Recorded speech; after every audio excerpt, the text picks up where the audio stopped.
Konoha, becoming a great capitalist starting from Tobirama's resurrection. Hey! Look who's back for more adventures.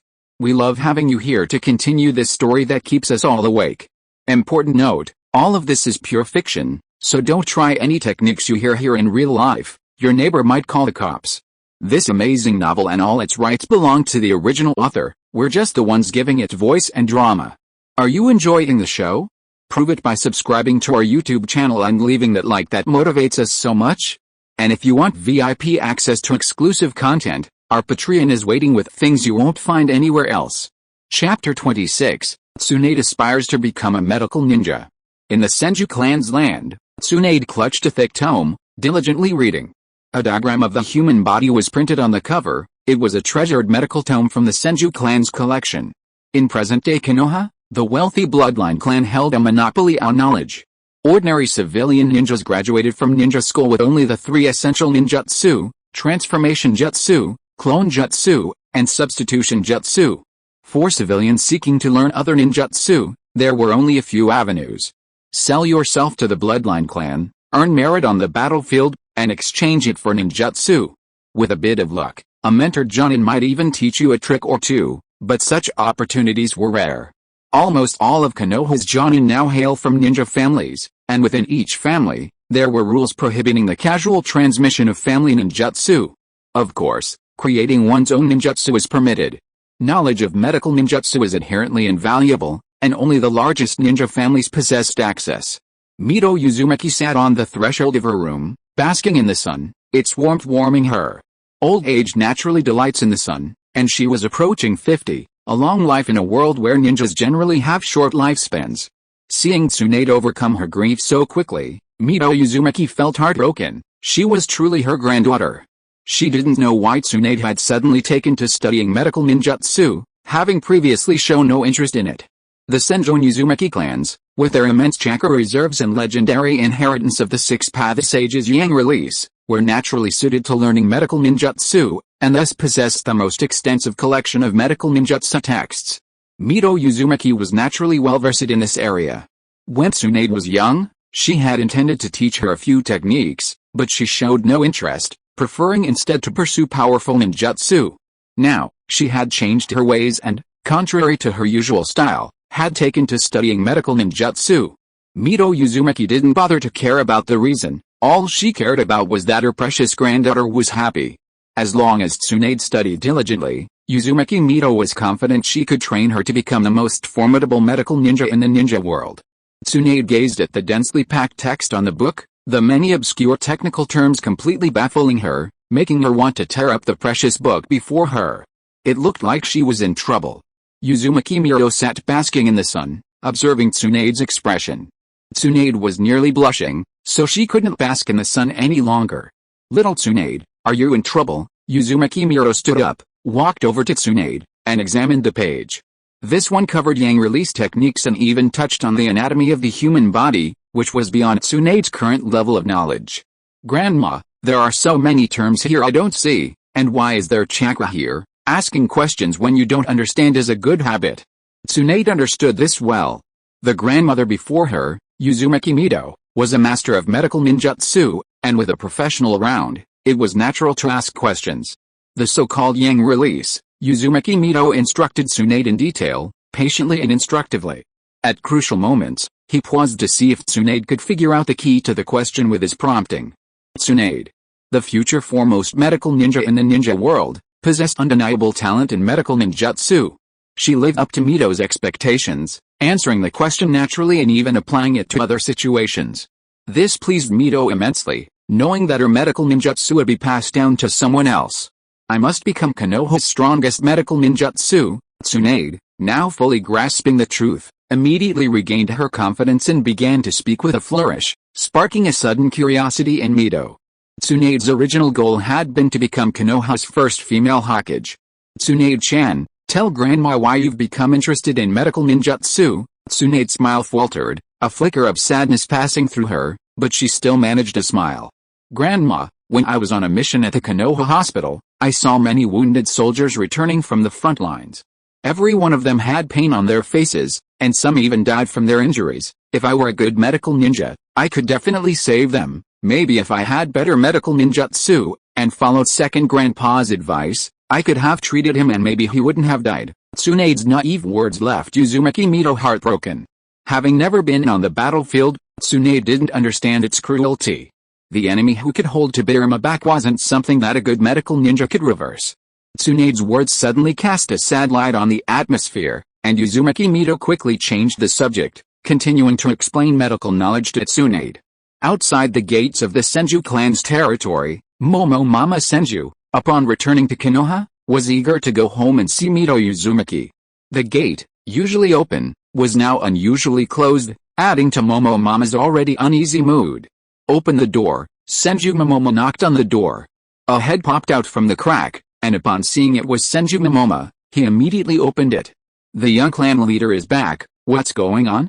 Why is the door locked in broad daylight? The door was closed, of course, to hide from the clansmen who came to pry for information. The young clan leader probably didn't know yet that clan leader Senju Tobirama had been killed in action, so it was best not to say anything about it, leaving it to Mito-sama to tell him. The Senju clan member in charge of the door said, "This is Mito-sama's order. He's waiting for you inside the house." With that, Senju Momomo brushed off the question. Senju Momomo nodded and quickly walked towards Uzumaki Mito's room, where he soon met her. "Mother, I'm back." Uzumaki Mito heard the voice, looked outside Senju Momomo's room, and hurried out. "Good boy, you've grown stronger and darker." Uzumaki Mito looked at Momomo Senju. Momomo Senju, who was a little immature at first, had grown into a man who could stand on his own after the baptism of the battlefield. "Tsunade is here too. Have you been naughty in the village recently? Have you been gambling secretly behind Grandma's back again?" "No." Tsunade threw herself into Momomo Senju's arms. She hadn't seen her father for a long time. "Mother, why did you call me back so anxiously?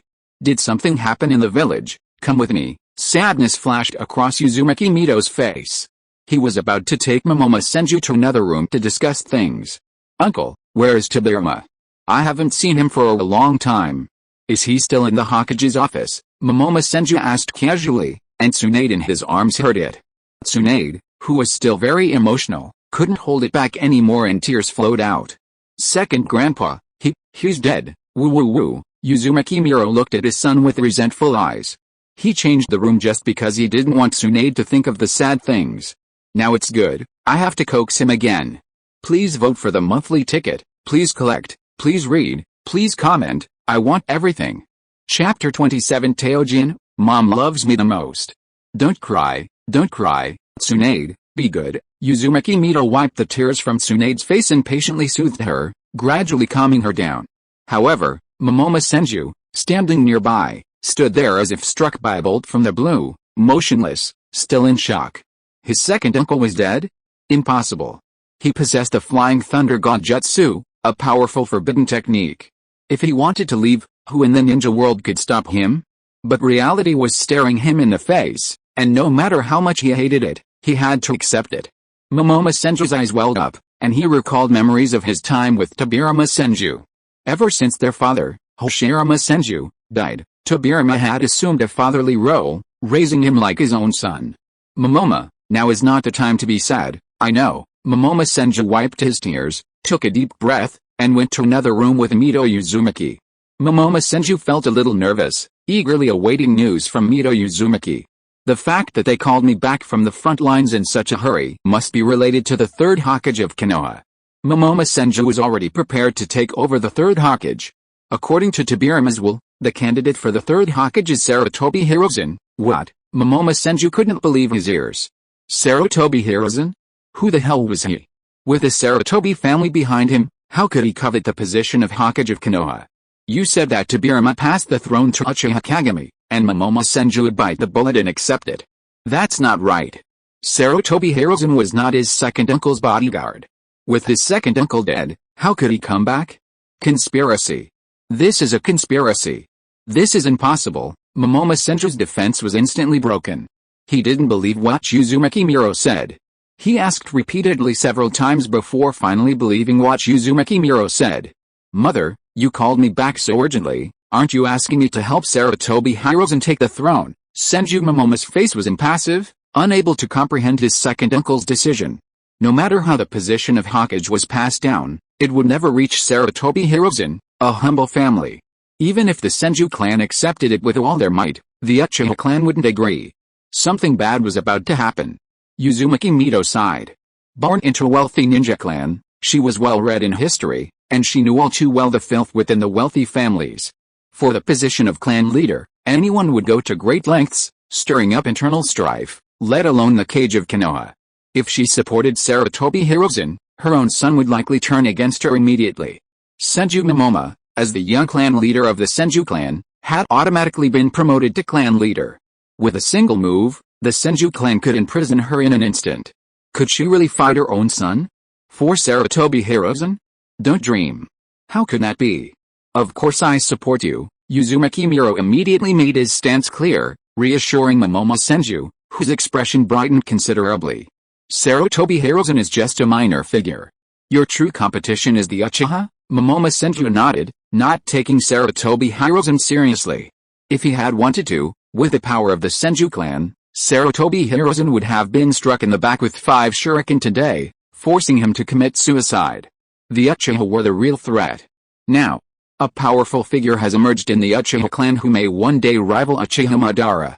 He has awakened the main Decay Sharingan. The mention of Uchiha Madara brought to Momoma Senju a fleeting image of him, commanding his Susanoo and galloping across the battlefield.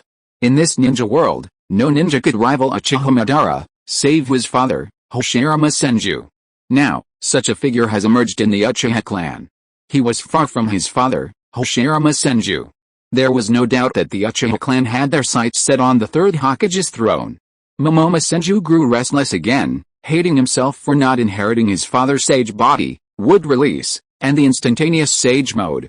Compared to his father, Hoshirama Senju, he was just an ordinary person. Compared to ordinary ninjas, he only had a little more ninjutsu talent, a bit more chakra, and a bit more recovery ability. That was no competition at all. Don't underestimate yourself. You've only shown a little potential. Someone like Madara Uchiha doesn't appear that easily. Just a reminder. Don't forget who your true opponent is, Uzumaki Miro said slowly, seeing Momoma Senju's confidence falter. Throughout the Uchiha clan's millennia-long history, every few generations a genius capable of opening the main Decay Sharingan would appear, and correspondingly, the Senju clan would produce a genius capable of rivaling the Uchiha clan, as if it were a tradition. Uchiha Madara was special. Past Uchiha who had opened their main Decay Sharingan were far less powerful than him, and the Susanoo within their eyes appeared only a few times. Uzumaki Mito held Uchiha Kusu in such higher regard because he had demonstrated the power of Susanoo, but it wasn't invincible. Uzumaki Miro recalled Senju Tobirama's research. Uchiha Madara's exceptional strength, far surpassing that of any Uchiha who had opened the main Decay Sharingan, had long fueled Senju Tobirama's passion for research. According to Tobirama's theory, the main Decay Sharingan possessed flaws for Uchiha. Continuing to use it would ultimately lead to blindness due to excessive eye strain. To remedy this, the only way to replace it with a related main Decay Sharingan was to acquire the eyes of a relative. Uchiha Madara, in turn, acquired the eyes of his younger brother, Uchiha Izuna, which resulted in a qualitative shift in his strength. While it was just speculation, Tobirama's words were certainly not groundless. Perhaps Uchiha Madara's grave had already been dug up by Senju Tobirama, and his body was on his lab table. Uchiha Kusunoki's parents had died long ago, and he had no siblings, so the chances of him acquiring a pair of main Decay Sharingan were slim. Momoma, don't you think Sarutobi Hiruzen would be very useful right now? Since Tobirama has his eye on him, why not push him out first? Even the Uchiha wouldn't let him go without us having to do anything. This would be a good opportunity to gauge the Uchiha's strength and gain more intelligence. What a great idea. Senju Momoma's eyes lit up. In ninja warfare, the power of intelligence was undeniable. The ninja world was filled with strange jutsu, and there were many cases of Jonin failing due to lack of intelligence. Then I'll listen to Mother, Senju Momoma said with a sly smile. Mother was truly resourceful and always considered her own interests. Mom, you truly love me the most. Uzumaki Miro nodded with satisfaction when her son agreed with her opinion. Hiruzen, please don't blame me. At least when it comes to dealing with the Uchiha, the Senju clan and I support you. If you can defeat the Uchiha, then the Senju won't be an obstacle. As for Uzumaki Mito's promise to Sarutobi Hiruzen that she would help him defeat the Uchiha, it has been selectively forgotten by Uzumaki Mito. It was a different time then. At that time, there were no Uchiha ninjas with a main Gekkai Sharingan. If you are listening to this novel on a channel other than Fanfic World, it means it was downloaded and re-uploaded without effort. We warmly invite you to visit our channel, Fanfic World. There you will find the original version of this story and many other novels of various genres. We look forward to seeing you dive into a world of incredible novels. Chapter 28 U9 comes. Compared to Konoha, the Hidden Cloud Village selected its third Raikage much more quickly. Their style mirrors that of the Mafia. After suppressing Kinkaku and Jinkaku's coup, the third AI naturally inherited the Raikage position from his father, the second AI. This hasty succession left a mountain of unresolved issues for the third AI to address. His primary concern now was how to appease Konoha's fury. The third AI, looking at the corpse of Senju Tobirama before him, felt a nagging headache. If not handled properly, the Hidden Cloud Village could be wiped out. This was a difficult situation to resolve. They had agreed to negotiate and refrain from fighting, resting for a few years before competing again. Instead, the Hidden Cloud Village, failing to properly manage Kinkaku and Jinkaku, launched a coup and murdered the second Hokage who had come to negotiate. Although their second Raikage was dead, Konoha certainly didn't care. What was Konoha's business whether their Raikage lived or died? They agreed to negotiate and refrain from fighting, yet someone from your family launched a surprise attack? Did they still care about the reputation of the largest village in the ninja world? If the third AI were to put himself in Konoha's shoes, he would inevitably go on a rampage. At this point, all they could hope was that Konoha would restrain itself and not go all out with the Hidden Cloud Village. In that case, the third AI would have no choice but to lead the Hidden Cloud Village into a fight to the bitter end. A few days later, envoys from the Hidden Cloud Village arrived in Konoha, demanding a new peace agreement and the return of the second Hokage, Senju Tobirama's body. Since the Hidden Cloud Village was in the wrong, they could make concessions on the previous agreement. Konoha convened an urgent meeting. With Senju Tobirama's body already in the bag, Uzumaki Mito's attempts to stall were futile. Reality had to be faced. At the meeting, the arguments were intense. The Senju clan's Jonin's demands were simple: fight to the bitter end. Their clan leader and Hokage had been killed by the enemy village without a word, so Konoha might as well disband and let each go its own way. Konoha demanded revenge. Blood debt must be paid with blood. Such voices echoed one after another, practically dominating the mainstream. But reality was harsh. War is a matter of life and death for a nation, a matter of life and death, and it must be carefully considered. Konoha could no longer mount a proper campaign. Their pockets were simply too empty. No money. War costs money. Who'll pay? We can't count on those nobles of the Land of Fire. But such words couldn't be uttered out loud. Political correctness, don't you understand? Revenge for the Hokage, that slogan was the right one. Even Uchiha Kusunoki, sitting below, wanted to applaud inwardly, feigning righteous indignation, eager to charge into battle and fight Kumagakure to the death. Slogans had to be shouted loudly. But if they truly wanted to send troops to fight Kumagakure, the ninja clan leaders present would have to consider how much longer their businesses could survive. They couldn't sell their ancestral heritage to those ruthless bankers of the Land of Fire. Those shed hairs were always a bunch of black-hearted villains. They're sitting pretty. As long as you dare to sell, they'll offer a price so low that even they themselves think it's cruel. It doesn't matter if you don't sell. The price will be even lower later. Uzumaki Miro looked down at the ninjas clamoring for revenge. The clan leaders had sorrowful faces and said nothing, their attitude clear enough. Revenge is possible, but not now. Konoha is almost exhausted. If they continue fighting, everyone will be finished. A major war wouldn't just involve the Hidden Cloud Village, but also the Hidden Iwagakure and the Hidden Mist Village, potentially making it a 1-on-3 fight. Finally, Uzumaki Miro led the clan leaders to a small room for a final meeting. After some discussion, the clan leaders decided that fighting wasn't an option, but they had to maintain a strong presence so that the outside ninja villages wouldn't think Konoha was weak. They didn't even dare to say a word about the Hokage's death. Otherwise, how could Konoha lead the surrounding underlings, such as the Kusagakure village? Uchiha Kusunoki, of course, had no objection to this. It wasn't an Uchiha clan member who died, but Senju Tobirama. Uzumaki Miro personally mobilized the Konoha ninja for war, vowing to seek justice and exact revenge. However, clan leaders secretly issued orders to the clan ninja heading towards Kumagakure to exercise restraint. They were not to initiate an attack. Of course, if Kumagakure dared to attack, there would be no negotiation, they would perish together.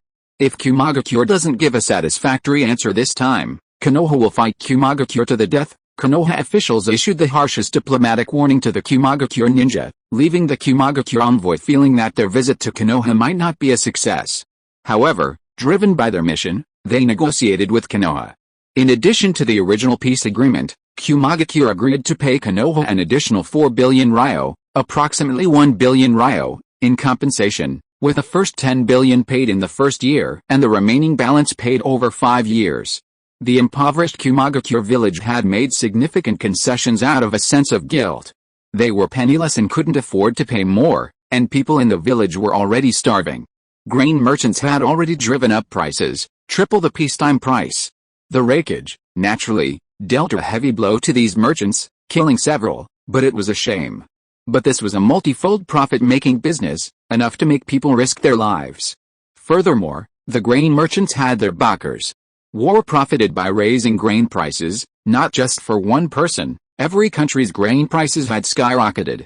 Look at the neighboring Sand village, where grain prices had nearly quadrupled, yet they remained silent. Was Kumagakure the only one special? Then, after killing the merchant, the rakeage was warned. Seeing Kumagakure soften their stance, Konoha saw the rest of the situation become easier. Intimidation, exorbitant prices, bickering, and a wave of harsh words, ultimately a fight to the death, and finally a return to reality. Konoha demanded an additional 500 million ryo, and the third rakeage gritted his teeth and accepted the offer. Money was just money, a fleeting possession.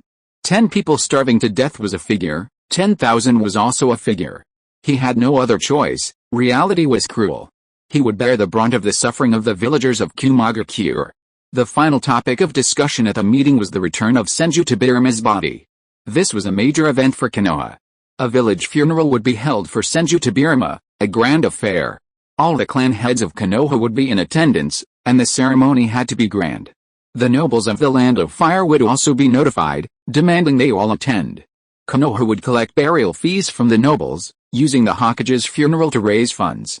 It might seem a bit shabby, but it was money, not a shabby thing. The family was struggling to make ends meet, the continuous budget deficits leaving Konoha unable to make ends meet. If Senju Tobirama were still alive, he would surely agree. He had contributed to Konoha in life, and he would continue to serve Konoha in death. This is the will of fire that dedicates itself to the cause until death. Dear readers, can you slap me in the face with your monthly tickets? Chapter 29 Burial. Ever since the Hidden Cloud Village had finalized everything and returned Senju Tobirama's body to Konoha, Konoha had been shrouded in relentless rain. It was as if the very heavens were mourning Senju Tobirama. The Senju clan promptly commissioned a luxurious coffin, entirely made of golden Nenmu wood, purchased at great expense from the Land of Fire.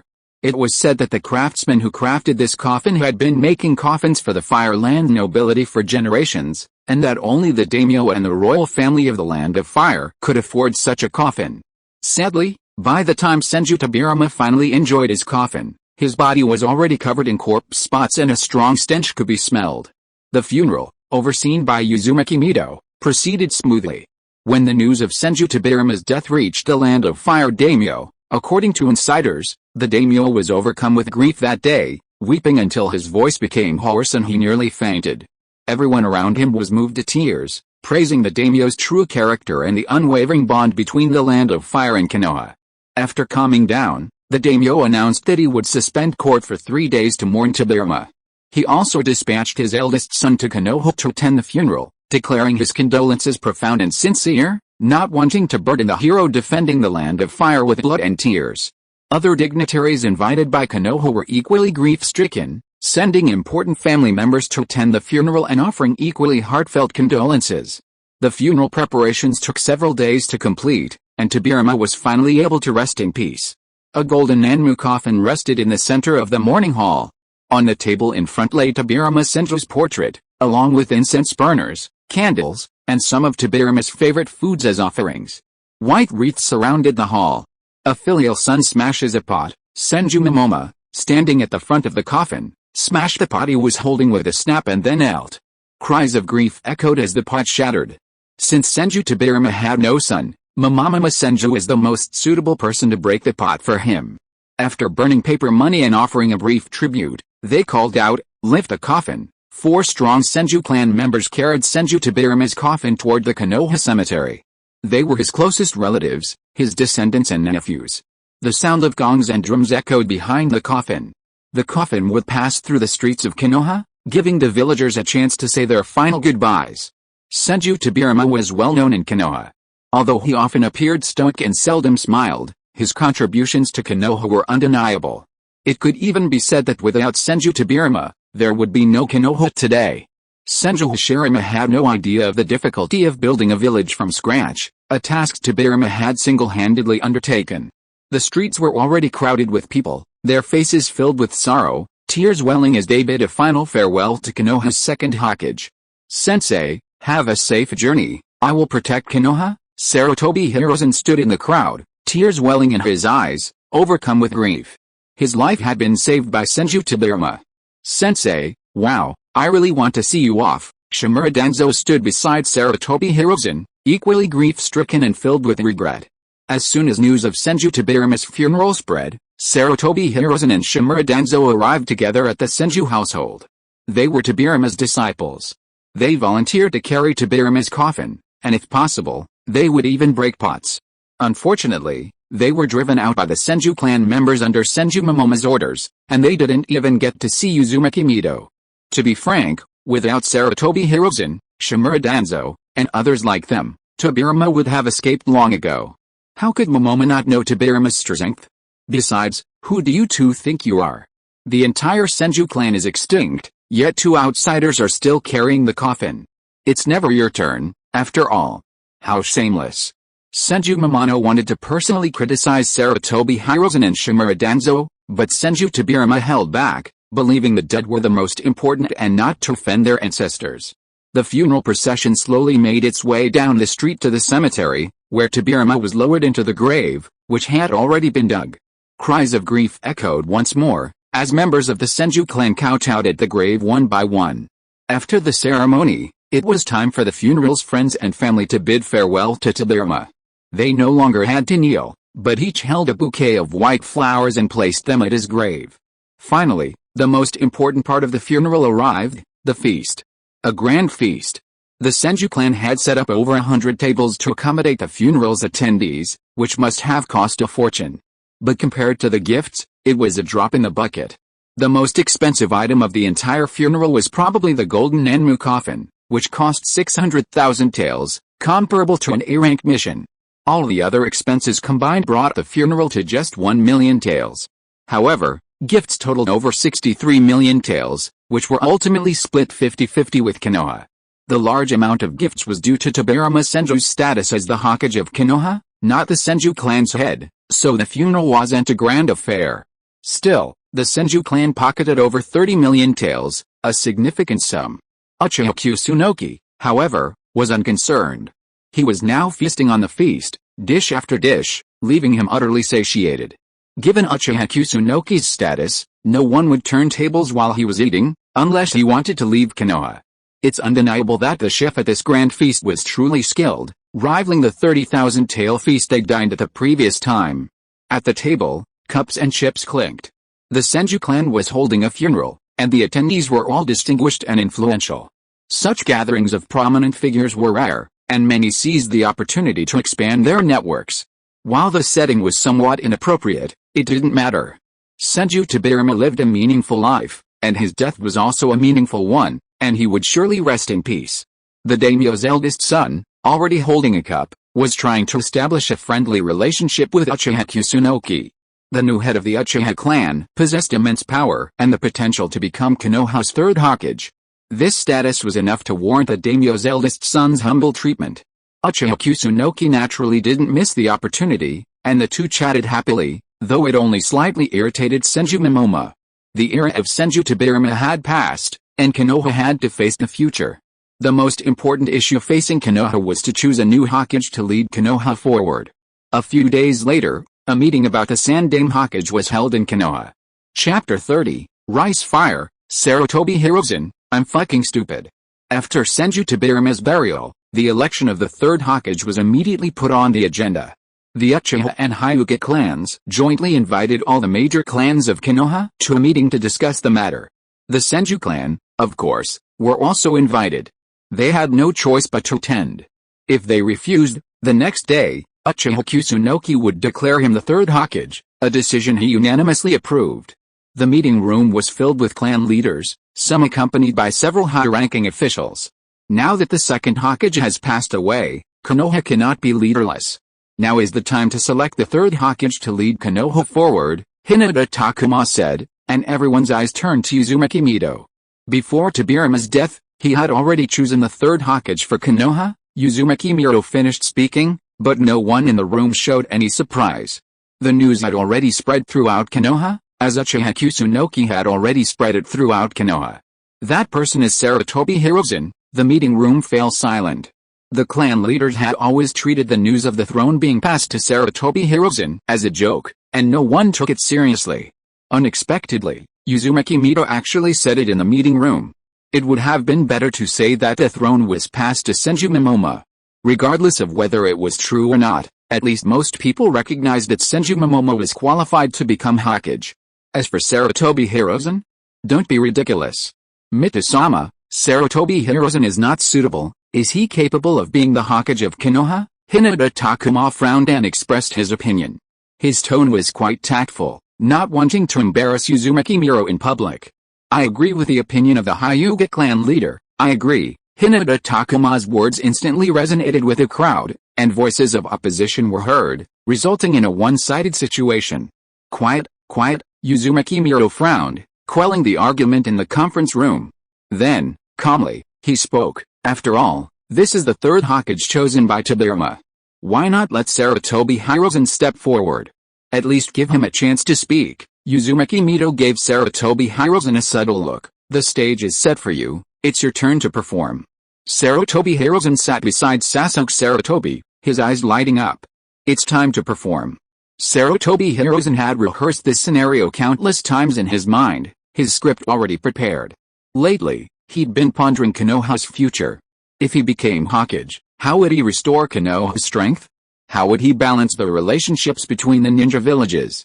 Of course, most importantly, Konoha's will of fire. Wherever Konoha dances, the fire lives on. This was the will of fire he had grasped from Tobirama Senju's heroic sacrifice. Sarutobi Hiruzen was determined to reverse the situation with a speech embodying the will of fire, convincing everyone present to give him a chance. Now, let's turn the tide. Mentally emboldening himself, Sarutobi Hiruzen strode to the center of the conference room, ready to deliver his speech. Everyone, the future of Konoha? Sarutobi Hiruzen delivered an impassioned speech from the stage. But Uchiha had no time for his high-minded rhetoric. Each of the clan leaders present was practical, and while the will of fire might be just a passing remark, they treated it like a treasure. Uchiha glanced at Uchiha Inahib, who sat beside him. Inahib, it's time to unleash the skills you used to antagonize me. Come on, don't lose face, you've come from the sword. Uchiha encouraged Uchiha Inahib, who gave him a reassuring look. Just Sarutobi Hiruzen. How dare you spout such nonsense? Zhao, Sarutobi Hiruzen, fuck your mother, you're from a small family, a worthless wretch who escaped from the battlefield. What right do you have to talk nonsense here? Don't you want to be Hokage? I'm telling you, no way. Uchiha Inabi leaped out, walked in front of Sarutobi Hiruzen, and began to spout nonsense, catching him off guard. Ho ha ho ha, Uchiha laughed unrestrainedly. Uchiha Inabi, you're such a talent. I'll give you 2 pounds of sweet potato cake later. You've learned this so well, you can do it with just a little teaching. Uchiha arrogant laughter echoed throughout the room, and the clan leaders of each clan began to laugh with him. No one was listening to Sarutobi Hiruzen's words, he was just trying to give Uzumaki Mido a face. Everyone present knew the ropes. Right now, the only people in Konoha with a chance at the Hokage position were the Senju and Uchiha clans. Everyone was waiting for the Uchiha to make his stance clear. Now that his stance was so obvious, there was no need to pretend anymore and everyone could laugh to their heart's content. What right did Sarutobi Hiruzen have to discuss Konoha's future? The mocking and ridiculing voices echoed one after another, causing Sarutobi Hiruzen to blush in bewilderment for a moment. This was the first time he had ever embarrassed himself in front of so many people. Not to mention that everyone present was the head of the Konoha ninja clan, each of them of higher status than him. Now Sarutobi Hiruzen wished he could find a hole to crawl into, his eyes glaring at Uchiha Inoue with resentment. If looks could kill, Uchiha Inoue would have been torn to pieces long ago. He was indeed an Uchiha born evil. The teacher was right. Such an evil clan should not exist in Konoha. Sarutobi Hiruzen vowed to himself that he would teach the Uchiha a lesson in the future. Uzumaki Miro frowned, extremely disappointed in Sarutobi Hiruzen. Could he handle such a small challenge? The Uchiha hadn't even used their full strength yet.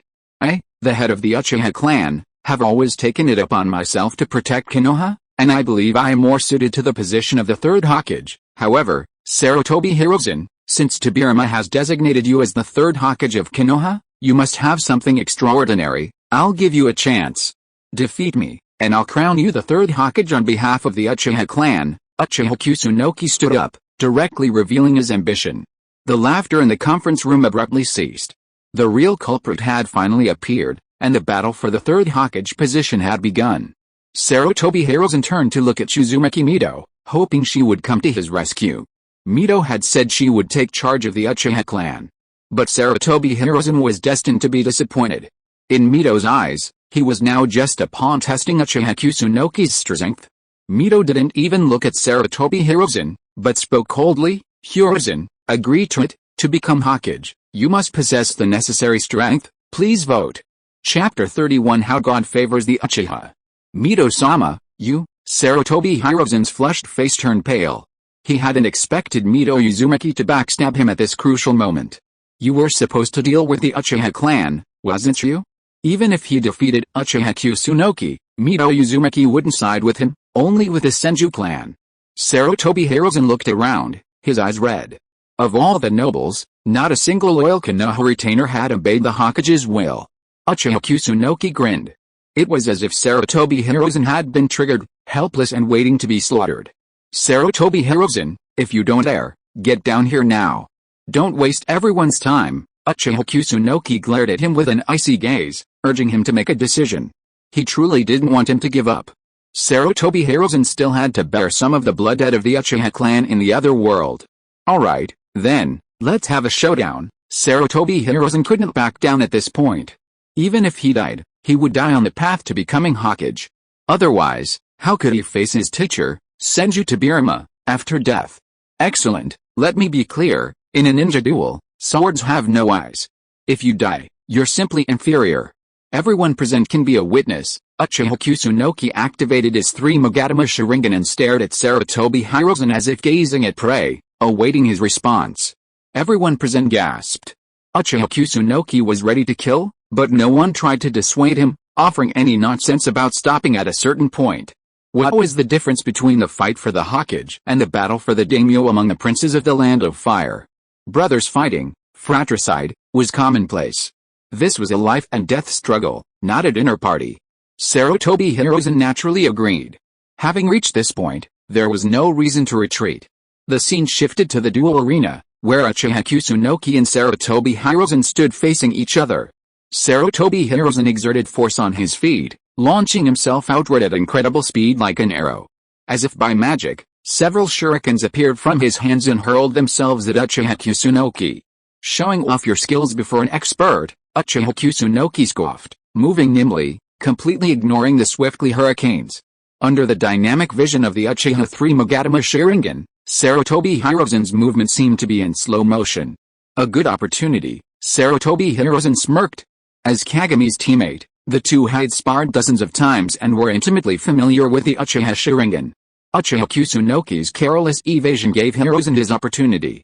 Shuriken Shadow Clone Jutsu, Sarutobi Hiruzen gave Uchiha Kusunoki no chance to evade, instantly magnifying the shuriken dozens of times. Sarutobi Hiruzen had completely blocked Uchiha Kusunoki's ability to move forward, backward, left, or right. It's over. Sarutobi Hiruzen smiled triumphantly, savoring the euphoria of impending victory. Suddenly, he remembered the teachings of his teacher, Senju Tobirama. Arrogance is a common Uchiha trait. Senju Tobirama had recounted more than once how he single-handedly killed Uchiha Izuna, Madara's younger brother. Showing weakness to their enemies, the Uchiha, possessing the Sharingan, were extremely arrogant with their kunai and shuriken attacks. Simply exploiting their arrogance allowed them to catch the prey off guard and deliver a fatal blow. Senju Tobirama spoke with pride. His solo kill of Uchiha Izuna was his crowning achievement. Something he could boast about forever. Molten Release, Burning River Rock Jutsu. Uchiha Kusunoki spitted a ball of magma from his mouth, melting dozens of massive shurikens. Molten Release possessed a high temperature and corrosive properties not found in Fire Release, easily corroding even iron. What? Sarutobi Hiruzen's smile faltered. Had Uchiha Kusunoki just performed the Lava Release? He had traveled extensively with Senju Tobirama, witnessing most of the ninja world's bloodline boundaries. He'd naturally experienced the power of Lava Release.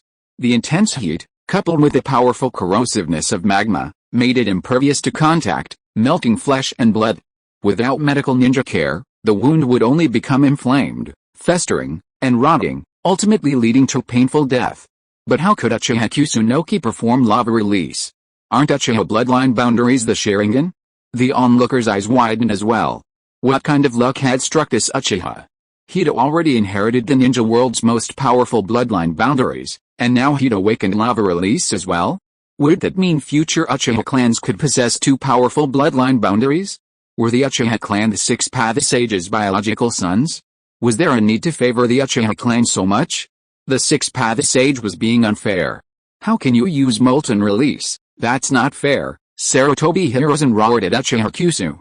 Uchiha Kusu, possessing two bloodline boundaries, made him envious. He knew full well the immense difficulty it was for a ninja without bloodline boundaries to become a powerful warrior. And Uchiha Kusu, possessing both, could soar to the skies with either bloodline boundary. Melted Release, Lava Condensation Jutsu. Uchiha Kusu had no time to answer Sarutobi Hiruzen's question. He immediately wanted to chop him in half. Uchiha Kusu spewed yellow-brown liquefied magma, which instantly solidified upon contact with the ground, pinning any enemy to the ground. Damn it, Sarutobi Hiruzen, pursued by Uchiha Kusu's Molten Release Jutsu, fled in panic, fearing even a moment's slack. If he could slow even slightly, the battle would be over. Using the bloodline is nothing compared to your skill. If you're brave enough, challenge me in a taijutsu match. Sarutobi Hiruzen ran, his temper flaring. This was pure cheating. He'd never heard of someone possessing two bloodlines. Fool, the onlookers thought simultaneously. What else could I use if not a bloodline? It was a gift from heaven to the ninja. A taijutsu match? A foe who could be defeated with ninjutsu, yet you're so foolish as to challenge me in taijutsu? What's wrong with that? Is that a fool? Is the third Hokage chosen by Senju Tobirama so mentally deficient? While they envied Uchiha Kusunoki, that didn't stop them from looking down on Sarutobi Hiruzen. Sarutobi Hiruzen was panting, breathless, his pace slowing, but he still held on. Uchiha Kusunoki let out a cruel smile, thinking it was almost time. What was the point of pinning Sarutobi Hiruzen down with ninjutsu? He preferred waiting until his prey was nearly exhausted, still having enough energy to escape. Just like Manji teasing a mouse, enjoying the fear of its prey fleeing for its life, he would always play with a mouse until it was exhausted, and then eat it bite by bite. Uchiha Non had spent a lot of time with Manji, and occasionally imitated Manji's methods, using this method to relieve his own unhappiness. But not now. This was a show, performed for the entire village of ninjas. Chapter 32, Go to Hell Together. Uchiha Kusunoki flashed a cruel smile, raised his ninja sword, and charged at Sarutobi Hiruzen.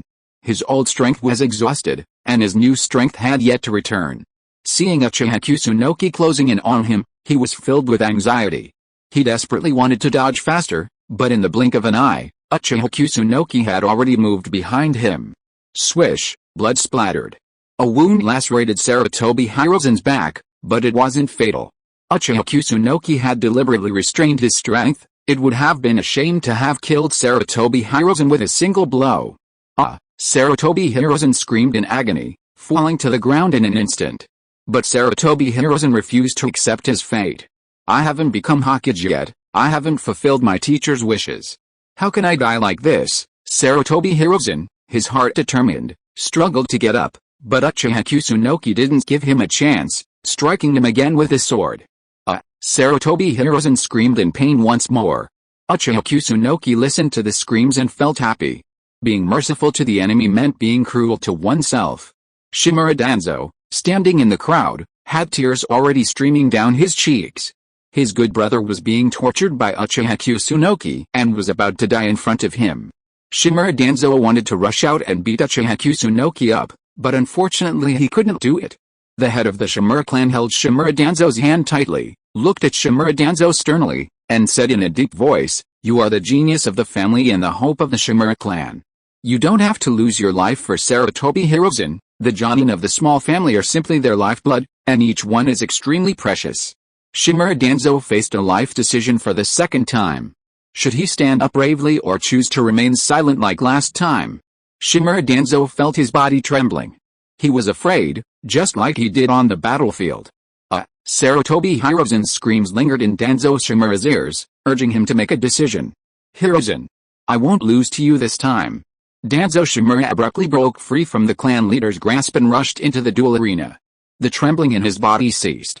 Danzo Shimura's gaze was determined, he wouldn't lose this time. Wind style, vacuum ball, Danzo Shimura quickly formed hand seals with both hands, and a transparent air bullet burst from his mouth, shooting towards Uchiha Kusunoki's head. Clang. As if he had eyes on his back, Uchiha Kusunoki spun swiftly, blocking with his ninja sword. Sparks flew from the collision. Uchiha Kusunoki turned and gave Danzo Shimura a meaningful smile, as if he had known he would launch a surprise attack. "I finally hooked you out." Uchiha Kusunoki was filled with joy. What was the point of just killing Sarutobi Hiruzen alone? At least he had to have someone to accompany him on his journey to the afterlife. Danzo Shimura was the perfect choice. One life, two brothers, go to hell happily. "How dare you!" Hinata Takuma shouted. Someone had attacked him from behind. Whose clan was this? Was he trying to kill himself? Everyone's eyes fell on Shimura Danzo. Uchiha Inahori wanted to kill him right then and there. It's over. The Shimura clan is finished. The Shimura clan leader's face was pale. He could now arrange the Shimura clan's funeral and quickly send the young descendants of the clan out of Konoha. At least the Shimura clan could still leave a trace of its fire, so that the family would not be extinct. HMPH, Mito-sama, I was in a life and death duel with Sarutobi Hiruzen, and Shimura Danzo suddenly rushed out and attacked me. I almost died. How do you think this matter should be handled? Uchiha Kusunoki deliberately patted his chest, as if he was frightened, and deliberately asked Uzumaki Miro's opinion. Mito Uzumaki looked at Danzo Shimura with a cold gaze and said bluntly, "Kill. The Shimura clan is expelled from Konoha? Well done." Uchiha Kusunoki was pleased with this response. Mito Uzumaki, a survivor of the Warring States period, was decisive when it came to action. "Then I'll do it myself." Kusunoki kicked Sarutobi Hiruzen's hand away and looked at Danzo Shimura. Hiruzen Sarutobi, his face stained with blood, looked at Danzo Shimura, bewildered by his willingness to face death. Danzo Shimura gave Hiruzen a smile and rushed towards Uchiha Kusunoki, Kune in hand, ready to engage him in hand-to-hand combat. Was he really going to die? Uchiha Kusunoki laughed. Danzo Shimura's actions were like a moth to a flame, a death wish. No matter what, he wasn't leaving Konoha today. Ding ding ding. Ninja swords and kune clashed and rubbed against each other, sparks flying. Initially, he was able to fend off Uchiha Kusunoki's attacks, but gradually, Shimura Danzo began to panic, unable to keep up with her speed. Swish, the blade slashed through the air with a roar, striking Shimura Danzo. Then, Uchiha Kusunoki kicked him away. Shimura Danzo was sent tumbling backwards, rolling until he landed beside Sarutobi Hiruzen. This game is almost over. Uchiha Kusunoki dropped his sword, and a molten release Rasenshuriken materialized from thin air, intending to send Shimura Danzo and Sarutobi Hiruzen to the six-path sage with a strike. Shimura Danzo would later become a madman, carving the four symbol seals into his body so that when his energy dies, he and his enemies can perish together. Uchiha Kusunoki wondered if Shimura Danzo was still that mad. To be safe, it was better to kill them with a molten release Rasenshuriken. There's no bridge here. Hey, sir, Uchiha Kusunoki gave Sarutobi Hiruzen and Shimura Danzo a gentle smile, wishing them a happy next life. Uchiha Kusunoki still considered himself a gentle person. He threw a molten release Rasenshuriken at them. Boom. An explosion echoed, followed by a burst of dazzling white light, leaving everyone present in awe at the molten release Rasenshuriken's power. An S-rank forbidden technique. Absolutely an S-rank forbidden technique. Using this move as a farewell to Sarutobi, Hiruzen and Shimura Danzo was no disgrace to them. The blinding light finally faded, leaving behind a massive crater. Sarutobi, Hiruzen and Shimura Danzo vanished from this world completely, blasted to pieces. Phew, relief. Uchiha Kusunoki breathed a sigh of relief, finally ridding Konoha of the scourge it had posed. According to the original timeline, after Sarutobi Hiruzen's death, Konoha would barely be able to elect a Hokage, its strength having declined to an unfathomable level. Without Uzumaki Naruto's rise, Konoha would have been doomed. Sarutobi Hiruzen and Shimura Danzo have truly contributed to this outcome. But none of this would have happened. No monthly passes? Then I'll just beg you on my knees. I want monthly passes, give me monthly passes. Chapter 33 Uzumaki Mido, son, you can't do it for me.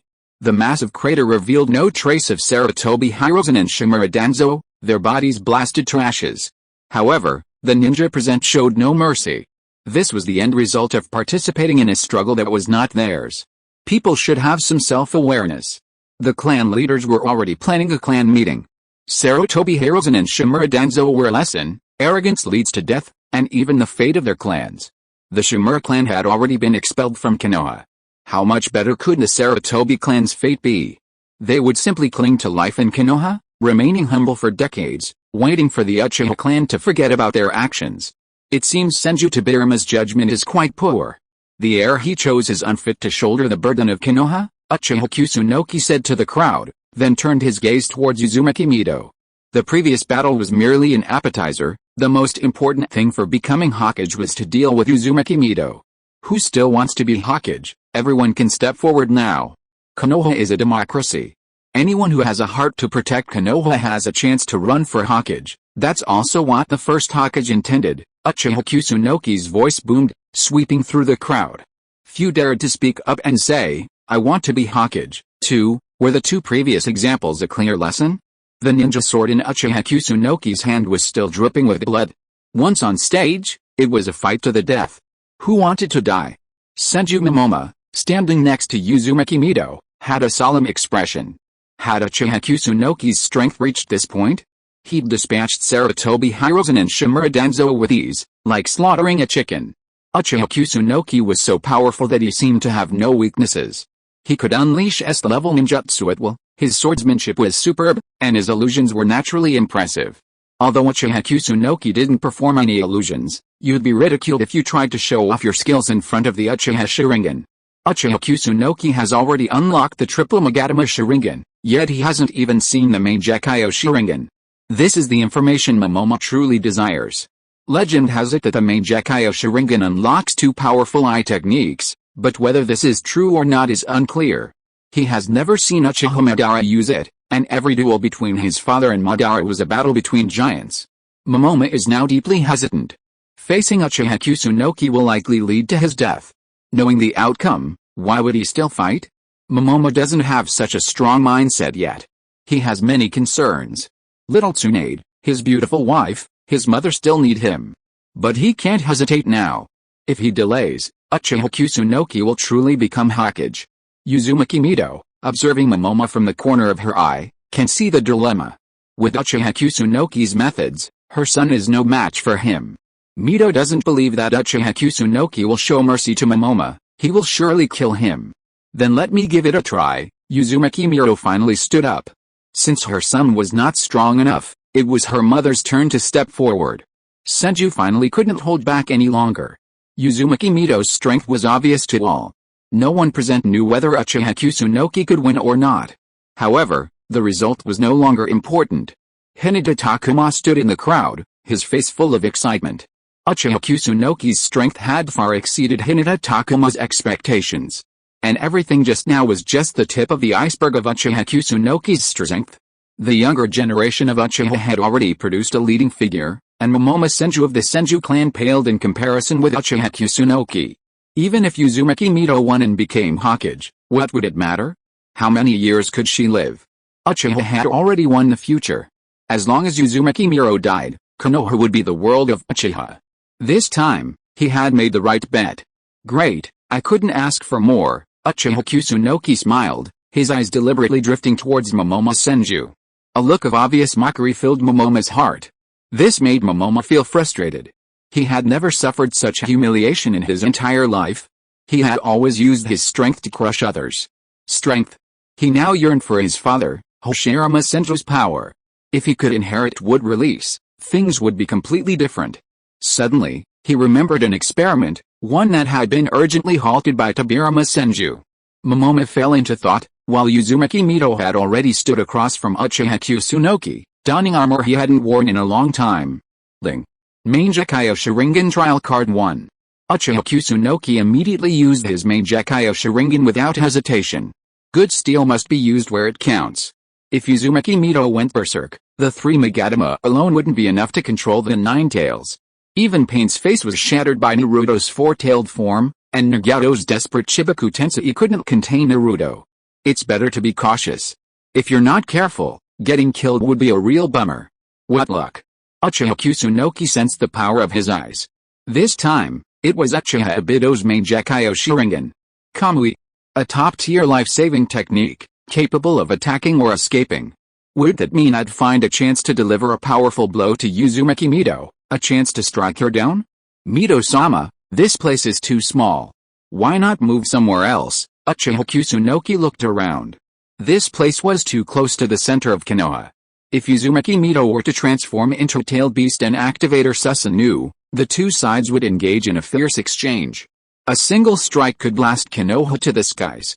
How much would it cost to rebuild Konoha? That's exactly what I meant. Uzumaki Mito noticed this too. The 9 tails power alone was equivalent to an S-level forbidden jutsu, and so was Uchiha Kusunoki's Susanoo. Unleashing S-level forbidden jutsu near the center of Konoha would mean Konoha could simply disband. Let's go to the Death Forest. A vast expanse of land surrounding Konoha was entirely forested, belonging entirely to Konoha. Due to its vast size, it harbored an innumerable variety of beasts and monsters. Many villagers who went hunting and gathering in the forest were attacked by wild beasts, resulting in numerous casualties. Over time, the surrounding forests came to be collectively known as the Death Forest. Okay, Uzumaki Mito nodded. It was indeed a suitable location. In fact, she preferred to go to the Valley of the End. That was the site of the final battle between Hashirama Senju and Madara Uchiha, the outcome of which was well known. Hashirama Senju won a tragic victory, while Madara Uchiha suffered a regrettable defeat. Uzumaki Mito represented the Senju clan, while Uchiha Kusunoki represented the Uchiha clan. A victory for Mito over Kusunoki at the Valley of the End would have extraordinary political significance. As long as the Senju clan survived, the Uchiha clan would always be the younger brother of Konoha. Unfortunately, the Valley of the End was quite far, and reaching it would take some time. Chapter 34 Fierce Battle. In the Forest of Death, Uchiha Kusunoki and Uzumaki Mito stood facing each other in an open field. Dozens of trees in the distance, each dotted with scattered figures, watched the battle between Uchiha Kusunoki and Uzumaki Mito from above. Fight, fight. Uchiha Kusunoki could no longer contain his desire for battle. This was his first time facing one of the ninja world's most elite ninjas. The Uchiha clan had always been known for their warlike nature, and Uchiha Kusunoki was no exception. Unfortunately, fate had never granted him the opportunity to fight with all his might. Even without unleashing the power of his main Decay Sharingan, only a handful of ninjas could hold him down. These were the cages of the ninja villages, such as the second Mizukage, Hazuki Jinjutsu, and the second Tsuchikage, Mu. These were all cages from the same village.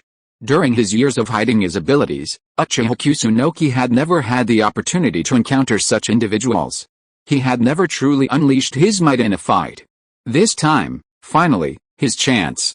Lightning burst out all over Uchiha Nan's body, and with a crackling sound, he turned into a bolt of lightning and rushed towards Uzumaki Mito. Thunder slash. With a loud bang, Uchiha Nan's ninja sword was intercepted in midair. Uzumaki Mito was now covered with a dark red chakra coat, and 5 tails appeared behind him. One of the tails exerted a little force. With a bang, the ninja sword that had accompanied Uchiha Nan in battles for many years was directly broken, making Uchiha Nan heartbroken. This sword is precious. It costs 700,000 taels. I don't know how many precious materials were added to it to allow it to transmit its lightning chakra almost perfectly. Without giving Uchiha Nan much time to feel heartbroken, Uzumaki Mito directly used his violent energy. A burst of chakra that made Uchiha Nan's heart palpitate appeared. Several tails stretched infinitely and punched Uchiha non hard. Uchiha Kusunoki dodged repeatedly, barely catching his breath when the ground around Mito Uzumaki shattered into pieces. Multi-ton rocks were effortlessly lifted by Mito Uzumaki's tail and flung towards him like pebbles. Damn it! Uchiha Kusunoki began to flee, leaping from the ground to the trees, then turning and escaping back to the ground. The wind whistling in his ears as he dodged the boulders filled him with excitement. He hadn't felt this life-or-death situation in ages. Come on, Uchiha Kusunoki shouted, rapidly forming hand seals. Lyaote, Burning River Rock Jutsu. Dozens of streams of magma shot towards Mito Uzumaki. But that wasn't the end. Uchiha Kusunoki formed a Lyaote Rasenshuriken with one hand and hurled it out. I can't kill you, Uchiha Kusunoki gasped for breath. Even he would tire after performing two powerful ninjutsu in a single breath. A white skeleton appeared out of thin air around Mito Uzumaki, and he began to transform into a tailed beast. Roar, roar, roar. Uzumaki Mito roared, sending dozens of lava bombs flying. Meanwhile, chakra accumulated in his mouth, creating dense chakra balls. With a bang, a chakra ball in a molten release spiral shuriken exploded in a dazzling white light, reducing everything around him to ash. Uchiha Kusunoki swiftly moved away from the center of the blast. Having just dodged a blow, Uzumaki Miro's mouth unleashed a barrage of chakra balls of equal power, prompting him to exclaim, "Awesome, is this the joy of unlimited mana?" It was sheer bliss. Uchiha Kusunoki's previous life's phobia of insufficient firepower was almost flaming out. One day, Uchiha Kusunoki will capture a tailed beast as a chakra source. Since that's the case, I'm going to get serious. Any more probing and procrastinating will easily lead to being blasted to pieces by Uzumaki Mito. Kamui. Wherever Uchiha Kusunoki's gaze reached, a spatial vortex appeared, and he poured all his chakra balls into the Kamui space. Uzumaki Mito was slightly stunned. Space-time ninjutsu? Then she sneered. She wanted to see if Uchiha non could still absorb this move. An even more powerful chakra condensed in Uzumaki Miro's mouth, and a black-purple chakra ball appeared. A tailed beast ball with a radius of more than 10 meters appeared. It was launched with a bang, and all the trees in its path were broken in half. Uchiha non really couldn't absorb such a big tailed beast ball. It was really too big. The entrance to the Kamui space couldn't fit it at all. But it doesn't matter. Uchiha non can still dodge. Kamui. At the moment when the tailed beast ball was about to hit Uchiha non, Uchiha nan's body became ethereal, and the tailed beast ball directly passed through the space where Uchiha non was. Uchiha non dodged it, but the onlookers were miserable and ran for their lives frantically. How can watching a fight put your life in danger? Stop talking nonsense. Run. I really want to die here, the clan leaders of several smaller clans shouted, but their speed never slowed down. They sprinted relentlessly, trying to avoid the tailed beast ball's blast. Well, Hyuga clan leader, I told you to run ahead, Uchiha Inahib said smugly. He was smart, having chosen a distant position and immediately scurried away if he sensed anything was amiss. Thank you so much, I'll definitely treat you to dinner later, please do come. Hinata Takuma's forehead was covered in sweat. He uttered words of thanks, his feet hopping from branch to branch. Uchiha Inahib had just briefly reminded them to stand farther away, out of respect for the alliance between the Hyuga and Uchiha clans. This had caused Hinata Takuma to stand farther away as well. Seeing the situation was unsettling, Uchiha Inahib let out a roar, yelling, "Run!" and took off. Hinata Takuma followed without a second thought. Before the other clan leaders could react, a tailed beast ball flew towards them. With a loud boom, a massive explosion echoed, accompanied by a powerful aftermath, sending those who were slow to react flying. Fortunately, the injuries were minor, and they would be fine after a few days of treatment with a medical ninja. Uchiha non regained his physical form and kept his distance from Uzumaki Mito, his expression solemn. This couldn't go on. Uchiha non felt constantly being outmatched. The Nine Tails was simply too powerful. With its nearly limitless chakra and ranged attacks, it unleashed a force like a barrage of artillery, making it impossible for Uchiha non to even get close. And damn, why didn't Senju Tobirama let Uzumaki Mito out during the First Shinobi World War? He was just spewing chakra pills right there in the middle of the battlefield. Uchiha non now wondered if Senju Tobirama had spent all his intelligence on research and how to deal with the Uchiha. He didn't need a humanoid self-propelled artillery. Uzumaki Mito's power far exceeded his expectations. He'd really used his Kamui to escape. A prolonged defense would lead to loss. It was time for his ultimate move. Susanoo, Uchiha shouted, and a sapphire blue Susanoo giant appeared, several dozen meters tall, looking down at Uzumaki Mito. Kneeling down to beg for monthly tickets last time worked. This time, I'll show you a rollover. Rolling around to beg for monthly tickets. If you are listening to this novel on a channel other than Fanfic World, it means it was downloaded and re-uploaded without effort. We warmly invite you to visit our channel, Fanfic World. There you will find the original version of this story and many other novels of various genres. We look forward to seeing you dive into a world of incredible novels. Chapter 35, Jiu Lama, Hello? Uchiha Kusunoki activated Susanoo, a blue ninja sword appearing in her hand. She gazed down at Uzumaki Mito from above. Uchiha Kusunoki felt the power of Susanoo, a force like a tidal wave. Once you've experienced this kind of power, you'll be hooked. Fuck it, come on. Uchiha Kusunoki swung the ninja sword rapidly, a massive blade energy surging towards Uzumaki Mito.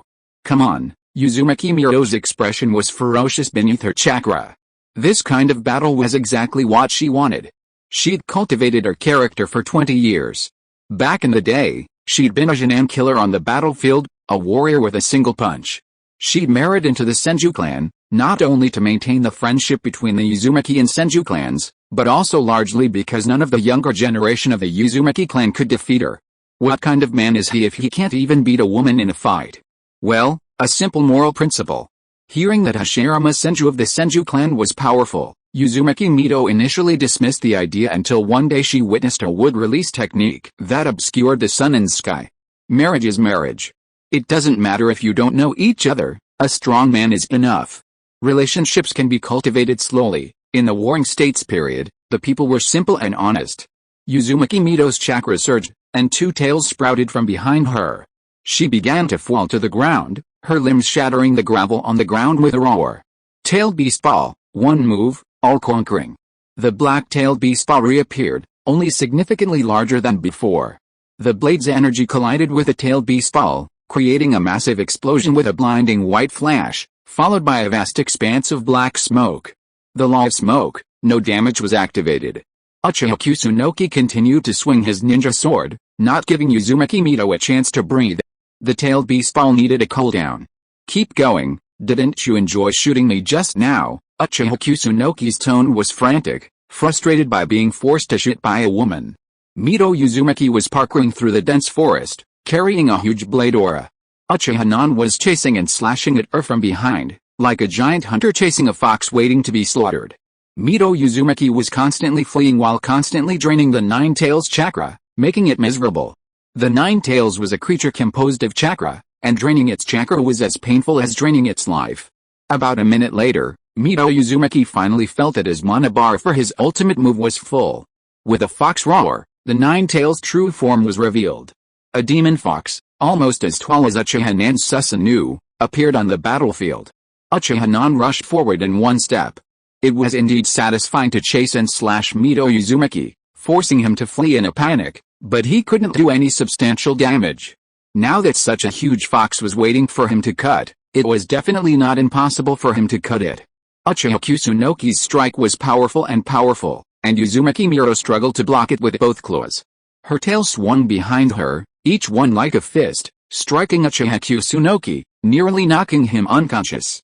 Taking advantage of Uchiha Kusunoki's moment of distraction, Uzumaki Mito seized the opportunity to pounce on him and began biting Susanoo's shoulder, their senses connected.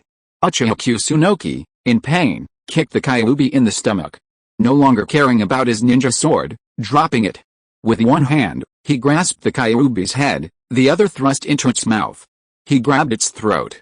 Uzumaki Mito felt a foreign object thrust into her throat, and a sudden urge to vomit seized her. It wasn't a feeling she hadn't felt since Hashirama's death. Uzumaki Mito leaped away from Susanoo, repositioning herself opposite Uchiha Kusunoki, and the battle resumed.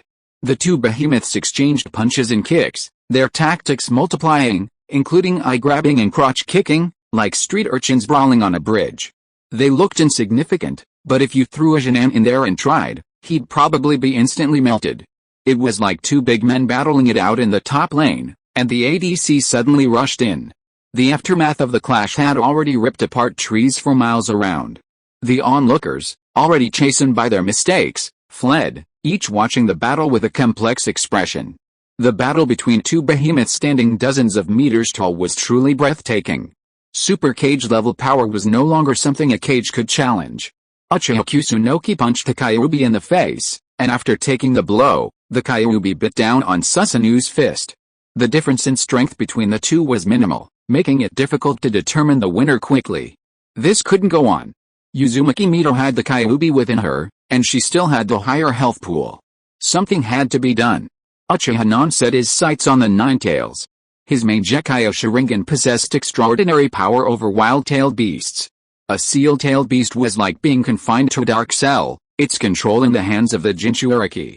While the Mangekyo Sharingan's ability to manipulate the tailed beasts had been significantly reduced, it seemed possible to communicate with them through the power of his eyes. Uchiha Non wasn't sure, but he felt it was worth a try. He rushed toward the Ninetales, pinning it down with both hands and bringing his head close to its head. The power of his Mangekyo Sharingan penetrated the tailed beast's outer covering and entered Uzumaki Mito's eyes. A wisp of Uchiha Nan's mental will reached the sealed space. It was unlike anything he had seen in the anime. Not only was it not a dim, dungeon-like space, but even the cage door was gone. Instead, it was a fiery red expanse. This was the Ninetales' deeper consciousness. Evil little Uchiha? The Ninetales' voice rang out, its massive form looking down at Uchiha Non, its face filled with resentment. The familiar power of the Mangekyo Sharingan evoked an instinctive revulsion. The seal could only drain the power of the tailed beasts, but this Mangekyo Sharingan could directly control their minds. It was with this powerful power that Uchiha Madara had forced his way into this realm of consciousness, brutally beating the Ninetales and ultimately dominating it. Now another Uchiha, possessor of the Mangekyo Sharingan, had arrived, bringing back memories of his days as a slave. Madara had always treated the tailed beasts equally, treating them as mere animals, to be enslaved. While Hashirama Senju wasn't much better, at least he was kind and complimentary. Ninetales, your power is too great. With this thought, the Ninetales decided to end its recollection, as the memories that followed were somewhat less pleasant. The Ninetales now bore a look of rage, wanting to smack Uchiha Non to death, but ultimately restrained itself. Madara's previous intimidation had been too great. The tailed beast's Mangekyo Sharingan's power was completely neutralized, preventing it from making any rash moves against Uchiha Non. Upon hearing the Ninetales' words, Uchiha Non frowned slightly. Why did he start calling himself an evil Uchiha brat? Did he learn that from Senju Tobirama? Faced with this impolite giant fox, Uchiha Non decided not to bother with it. After all, he would need the Ninetales' assistance immediately. Hello, Kurama, Uchiha Non said, and upon hearing the name, the Ninetales' pupils instantly dilated. Chapter 36, Painting a Rosy Picture for Kyuubi. Kurama. What a familiar word. It's been ages since anyone called it that, perhaps thousands of years. The last time anyone called it that was probably when Six Paths called it that. His fellow tailed beasts usually just called him Ninetales. As for the humans outside, they'd always called him a demon fox, a natural disaster, or even downgraded him to a beast. How did you know that name? The Ninetales' tail began to whip, its fur flaring like Manji's after being caught stealing cat grass, as if its secret had been discovered. The name Kurama was given to it by the sage of Six Paths, and for thousands of years, the Ninetales had never told any human. Old Six Paths told me in a dream, Uchiha Kusunoki said casually. He couldn't possibly tell the Ninetales that he'd learned it from watching anime. Bullshit, the Ninetales started cursing. Could the Sage of Six Paths have given Uchiha Kusunoki a dream? The tailed beasts had been trapped within humans and used as tools of war for so many years, and the Sage of Six Paths hadn't moved a muscle. They should have been dead by now. Believe it or not, how else do you think I knew your name was Kurama? I also knew the one tail was Shukaku and the two tail was Matatabi. Uchiha Kusunoki rattled off the names of all nine-tailed beasts, his assurance so strong that even the nine-tail began to doubt him. The old man of the Six Paths wasn't dead yet, was he? So why hadn't he come to save me all these years? I'd always thought of him as my father. Daddy, please love me again. The nine-tail prayed inwardly, hoping the old man would rescue it from its misery, but alas, no miracle appeared. The nine-tail sighed softly. It had begged the old man for help over the years, but to no avail. Still, A certain trust in Uchiha Kusunoki's words remained. The tailed beasts would only reveal their names to those they approved of, and it was clear that Uchiha Kusunoki couldn't possibly be recognized by all of them. In the entire ninja world, only the Sage of Six Paths could tell Uchiha Kusunoki the names of all the tailed beasts. What did the old man Six Paths tell you? Foxes, known for their inquisitive nature, couldn't help but ask. The Sage of Six Paths said, I'm the savior of the ninja world and will liberate all the tailed beasts in the future. The Nine Tails suddenly leaned in close to Uchiha Kusunoki, observing the color of his eyes. It wasn't right. The Sage of Six Paths had once prophesied about the future of the tailed beasts. A young man with blue eyes will playfully call out the names of the nine-tailed beasts. Uchiha Kusunoki's eyes were black, and now they had turned red, a color completely different from blue. What are you doing? Uchiha Kusunoki screamed in fear and took a few steps back. Then the Nine Tails told him about the Six Path Sage's past prophecy. Times progress, and prophecies change. If the Sage of Six Paths could truly predict the future so accurately, his two sons wouldn't be fighting each other. Uchiha said nonchalantly. As a sage, he believed in the future predicted by a few toads, but did not trust the ability of his eldest son. It was really pathetic. The Six Paths family, from Kagui to the Sage of Six Paths, could all fail the test of educating their children. Old man Six Paths told you this. The Nine Tails was a little surprised. He believed what Uchiha said almost completely. This kind of family scandal could only be known by people of his generation, and it was hard for old man Six Paths to be willing to talk about it. Even for the Nine Tails, who considered himself the godson of old man Six Paths, such a thing as fratricide was too shameful for it, so how could it be told to outsiders casually? It was still the nine godsons, the tailed beasts, who were sensible. Although they would sometimes disagree and fight, they had never thought of killing each other. Tell me, why did you come to me? The nine-tailed fox lay down, with its two overlapping paws, and placed the fox's head on them. It found a comfortable position and lay down, looking like it was about to fall asleep. Uchiha must have come here to ask him something. Human temperament has not changed much over the years. The main thing is that people don't come here for no reason, and they come to ask for something. I have to put on an attitude. Of course, it's to give you freedom. Nine-tailed fox, Uchiha skillfully drew a pie, and his professional instinct as a salesperson in his previous life was triggered. Even if you come to ask for help, you have to act like you are here to help others. Huh? The nine-tailed fox was no longer sleepy after hearing this, and raised its fox head, its eyes full of desire. Who would like to be locked up in a small dark room? It also wants to roll around comfortably in the dense jungle. You want to let me out? Of course, the tailed beasts are free and should not be enslaved and exploited by humans. But I can't do it now, Uchiha said to the Nine Tails with a smile on his face. Because I'm not the Hokage, only the Hokage has the right to deal with the tailed beasts. Uchiha put on a look of embarrassment. He really wanted to release the Nine Tails, but the situation wouldn't allow it. Uchiha eyes drifted towards the Nine Tails, and he could see that the Nine Tails was desperate for freedom. Are you serious? Of course it's true. I guarantee it in the name of the Sage of Six Paths. Uchiha smiled and skillfully began to swear that even if he couldn't free the Nine Tails in the future, the Sage of Six Paths would be harmed. Then I'll help you become Hokage. The Nine Tails decided to take a gamble. It longed for freedom so much. Being locked up in this dark room with nothing was too hard to bear. It didn't know how it had survived all these years. It's a deal, okay? When I become Hokage, as soon as Uzumaki Mito dies, you'll be free. After hearing this, the nine-tailed fox looked at Uchiha with wide eyes. It turned out that Uchiha was born evil. He framed himself again. Why did he have to wait for Uzumaki Mito to die? You still want me to wait for Uzumaki Mito to die? Of course. Uzumaki Mito is the elder of Konoha after all. Even if I become Hokage, I can't just kill Uzumaki Mito and let you go. I am a kind person and I hate to see dead people. Uchiha smiled with his big white teeth showing, with a look of compassion. Seeing that the nine-tailed fox was still a little hesitant, he continued, think about it, Uzumaki Mito is so old, how many years can he live? The time is not long, just endure it and it will be over. The nine-tailed fox rolled his eyes and was still hesitant, considering whether to believe Uchiha nonsense. The fox's intuition told it that Uchiha was just talking nonsense. If you don't believe me, forget it.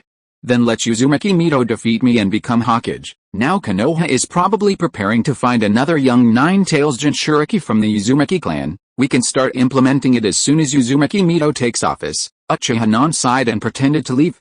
I went to get a tooth implant today. I originally thought that the doctor covered my eyes to block the light, but later I was wrong. It was so that I wouldn't be scared. In the middle, there were cutting saws, turning heads, hammers, and scissors. I can tell from the sounds that I would faint if I saw these things in my mouth. But no matter how hard it is, I can't let the readers suffer. I rode all night. I still ask for monthly tickets, but I won't beg this time. It hurts too much. Chapter 37 Nine-Tailed Fox. Why are there any conditions? Don't go. Let's talk some more. The Nine-Tailed Fox was frantic, genuinely terrified that Uchiha Non would just leave like that. The most terrifying thing wasn't the endless darkness, but the glimmer of light glimpsed within it, only to vanish in an instant. Any creature trapped in the abyss, given a glimpse of hope, would display unparalleled endurance. It's just a dozen more years inside Uzumaki Mito's body. Just bear with it, it'll pass. A bright future awaited. The Nine-Tailed Fox mentally encouraged itself. The chance to regain its freedom was right before its eyes, and it absolutely couldn't let it slip away. Have you thought it through? Can you accept it? Uchiha Non sneered inwardly. The great fox had finally taken the bait. I can accept it, just another decade or so, I can handle it. The Nine-Tailed Fox patted his chest, demonstrating that he was still strong and could overcome this minor issue on his own. Uchiha Non nodded. Now that the Nine-Tailed Fox had begun to concede, it was time for him to press his limits. The initiative in the negotiations was now in his hands. If he didn't make conditions now, when would he? Let's make 3 agreements. I promise to grant you freedom after Uzumaki Mito dies. In return, you must live near Konoha as the village's guardian tail beast. Of course, Konoha will provide you with the necessary protection and living arrangements. Uchiha Kusunoki couldn't just release the Nine-Tails and let it become a wild-tailed beast. Even if he became Hokage, he wouldn't just release the strongest tailed beast in the ninja world. The other village leaders wouldn't agree. It would undermine the very foundation of Konoha's existence. Perhaps the Nine-Tails would disappear the moment he released it, captured by Uchiha Madara in the cave and used as a mount. Regardless, Uchiha Kusunoki felt he was thinking of the Nine-Tails, but he wondered if it understood his intentions. What? Stay in Konoha? That wasn't the condition. The Nine-Tails was furious. Why did they add another condition? What a damn evil Uchiha. What did I say just now? I did agree to release you from Uzumaki Mito and give you freedom.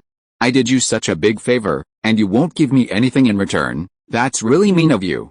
You wouldn't be as stingy as Shukaku, the one-tailed beast, would you? In that case, I will respect your opinion. I guess I was wrong about the tailed beasts. Uchiha Kusunoki feigned displeasure, as if he had misjudged Uchiha.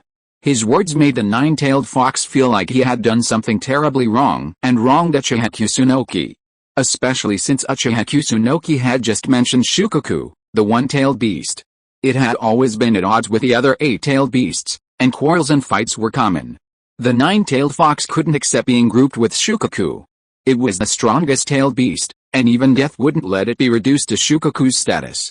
Thinking about it, living near Konoha wasn't a bad idea. The vast forests around it were no different from where it used to live. As for protecting Konoha, the Nine-Tailed Fox subconsciously ignored it. It would be useless if it didn't contribute. Releasing 2 tailed beast balls was just a gesture. Generally, enemies who couldn't withstand the tailed beast balls couldn't reach Konoha. Kyuubi felt that he probably couldn't deal with an enemy who could easily withstand the tailed beast balls. Releasing 2 tailed beast balls at the critical moment was already a favor to Uchiha Non. If he didn't escape by then, all those years of imprisonment would have been in vain. No matter what, he had to agree to get out of the small dark room inside Uzumaki Mito's body. Kyuubi couldn't remember the last time he rolled around in a haystack in the sun. As for the rest, let's put it aside for now. As Kyuubi thought about this, he suddenly felt that the world was vast and his mind was no longer bound. As long as he waited for the opportunity and kept his place, he would surely be like a bird flying into the blue sky and a fish entering the sea. Oh, he was really smart. Kyuubi felt that the 2 sexy words he had just thought of were so cultured that he must recite them when he was free. For your sake, I'll agree. I, the Nine-Tails, am not some ungrateful tailed beast. A sly grin crossed the Nine-Tails' face, its tsundere energy overwhelming, delighting Uchiha Non. This giant fox was quite manageable. Then let's make 3 rules, and bump fists as proof. Uchiha Non wanted to emulate Uzumaki Naruto. He'd heard that this allowed him to communicate with the tailed beasts, but he wasn't sure if it was true. He had a clean heart and no ill will towards the tailed beasts. By the time Uzumaki Miro died, it would have been years. Maybe by then he'd even be able to unleash his Rinnegan, so what would the tailed beasts even be? Alright, the 9 tails extended a fist, larger than any Uchiha, and bumped fists with Uchiha Non. Sadly, there was no special reaction, no telepathy at all. Perhaps the connection wasn't there yet. Uchiha Non didn't bother to worry about it. After all, their goal had been nearly achieved, and it was time to get down to business. Kyuubi, how are you going to help me? Uchiha Non's face was serious. Having followed the Sage of 6 Paths for so many years and lived for thousands of years, he didn't believe the 9 tails had no trump card.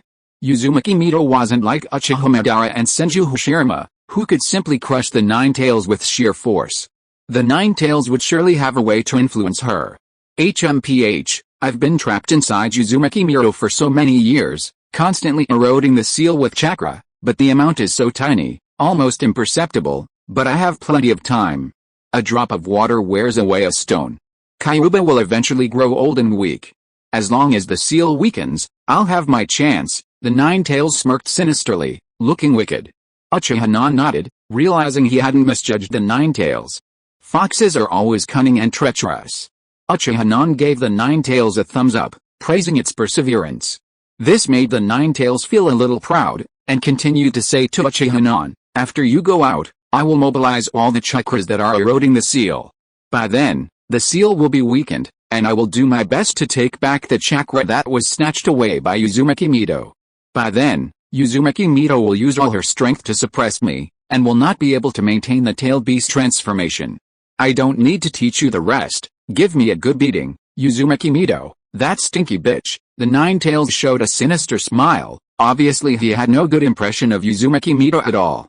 She and Senju Tobirama were birds of a feather, and neither of them looked down on the tailed beasts. No problem, Uchiha Non agreed immediately. He was very good at kicking the butt when he was down, and he had to pick the hardest persimmon to squeeze in order to establish his authority. Chapter 38 beat Uzumaki Miro into Pig's head. Then I'll be waiting for your good news, Uchiha Non nodded, and then the spiritual will brought by the eye power disappeared, returning to his original form. Uchiha Non was currently controlling Susanoo to fight Uzumaki Mito. Their attacks were simple and unpretentious, hitting each other with every blow. Uzumaki Mito, you're done, Uchiha Non laughed wildly, and a wisp of spiritual will returned to its original form. His conversation with the 9 tails had made him feel that this battle was a sure thing. What do you mean? Uzumaki Mito suddenly felt uneasy.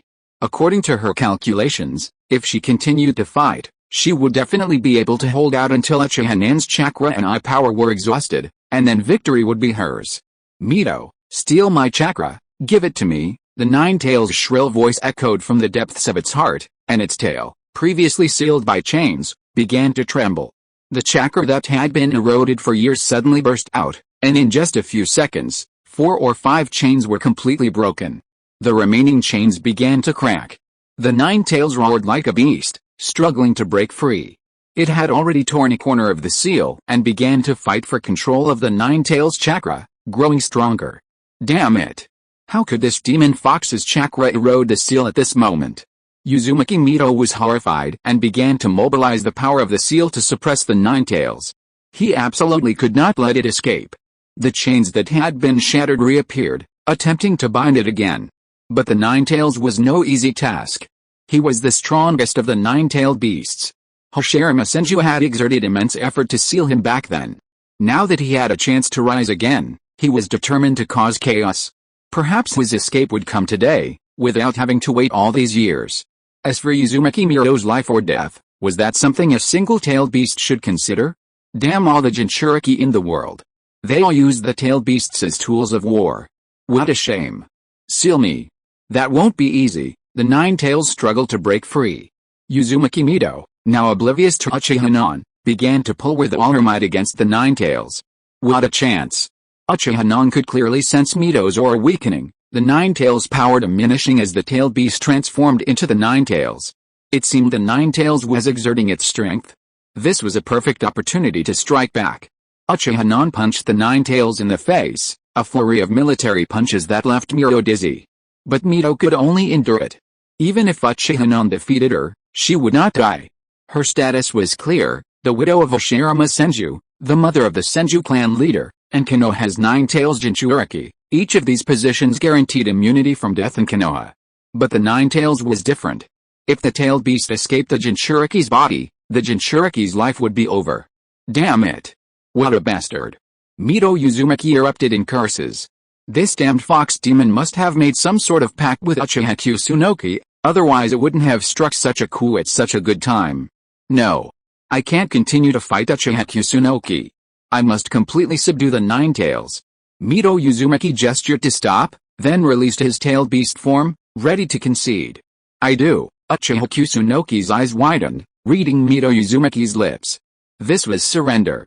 Without a moment's hesitation, Uchiha Kusunoki instantly released his Susanoo and unleashed a mid-air punch into Mito Uzumaki's face.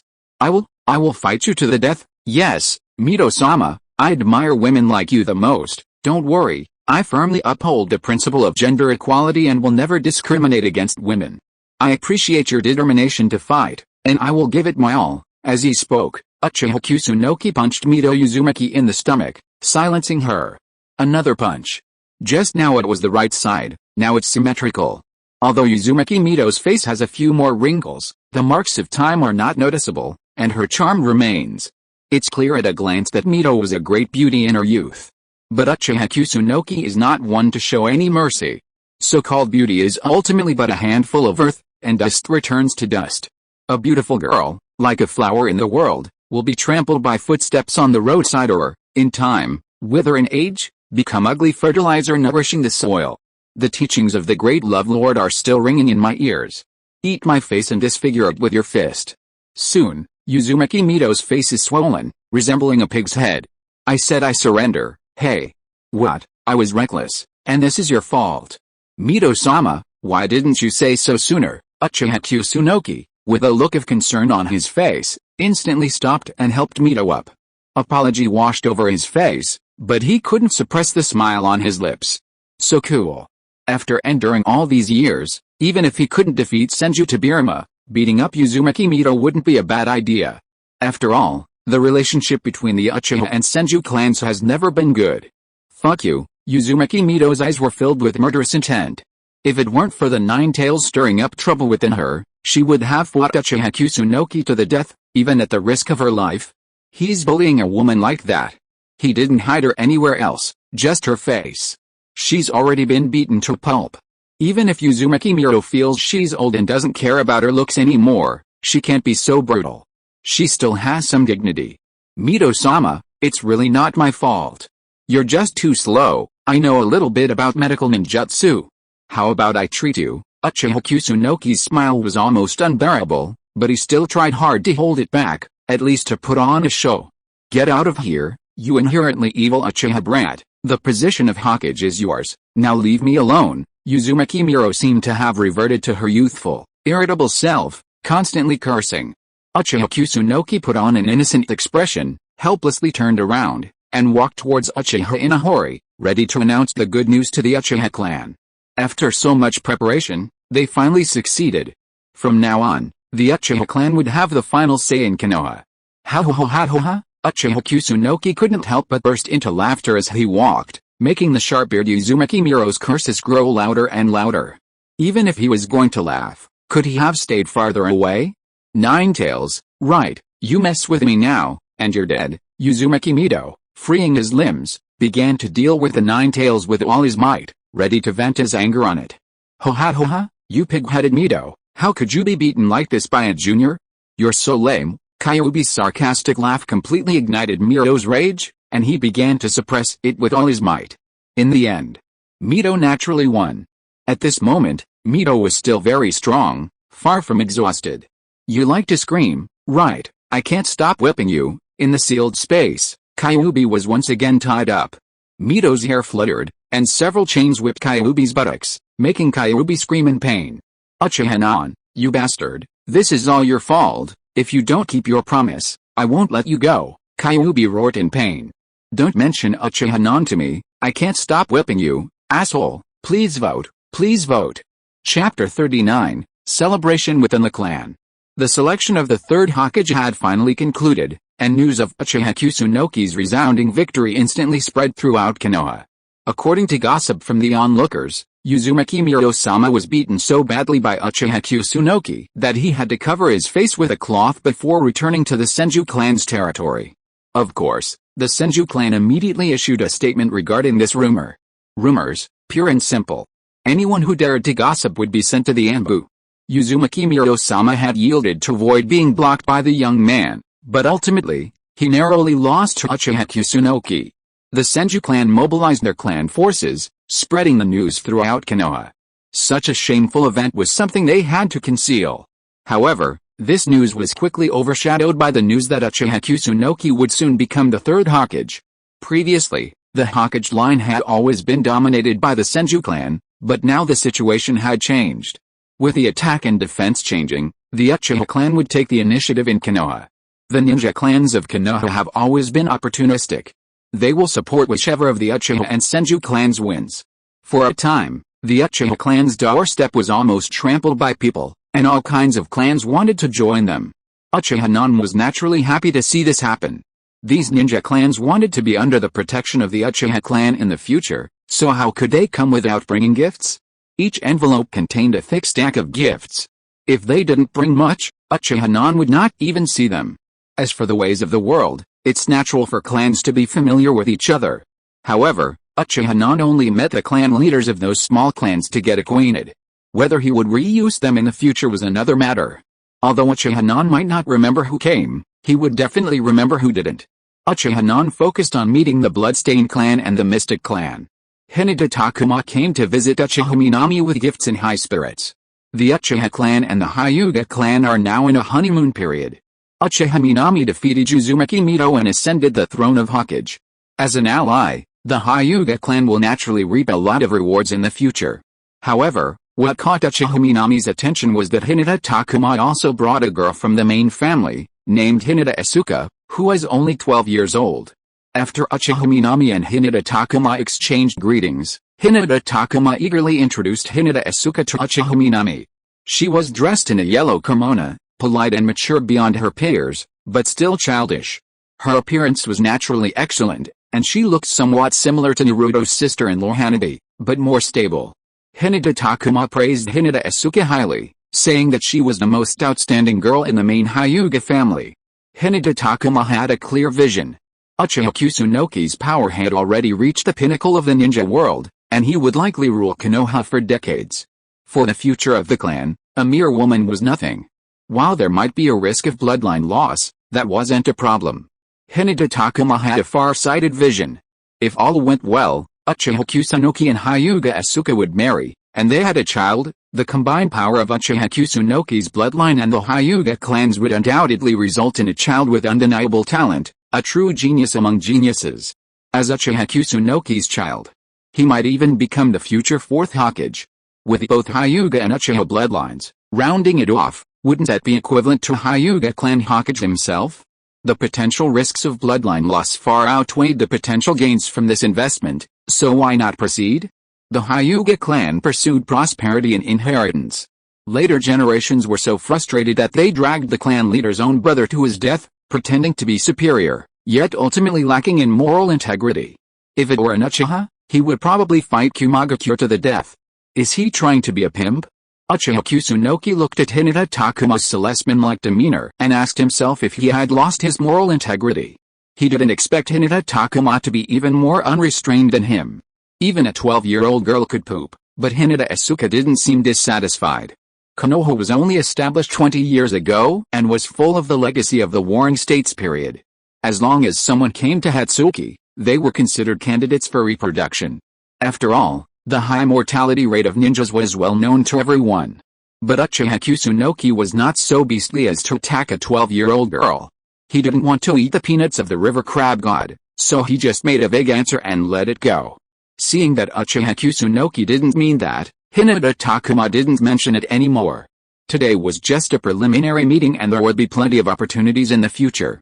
He met a large number of people in such a busy manner, and the celebration of the Uchiha began.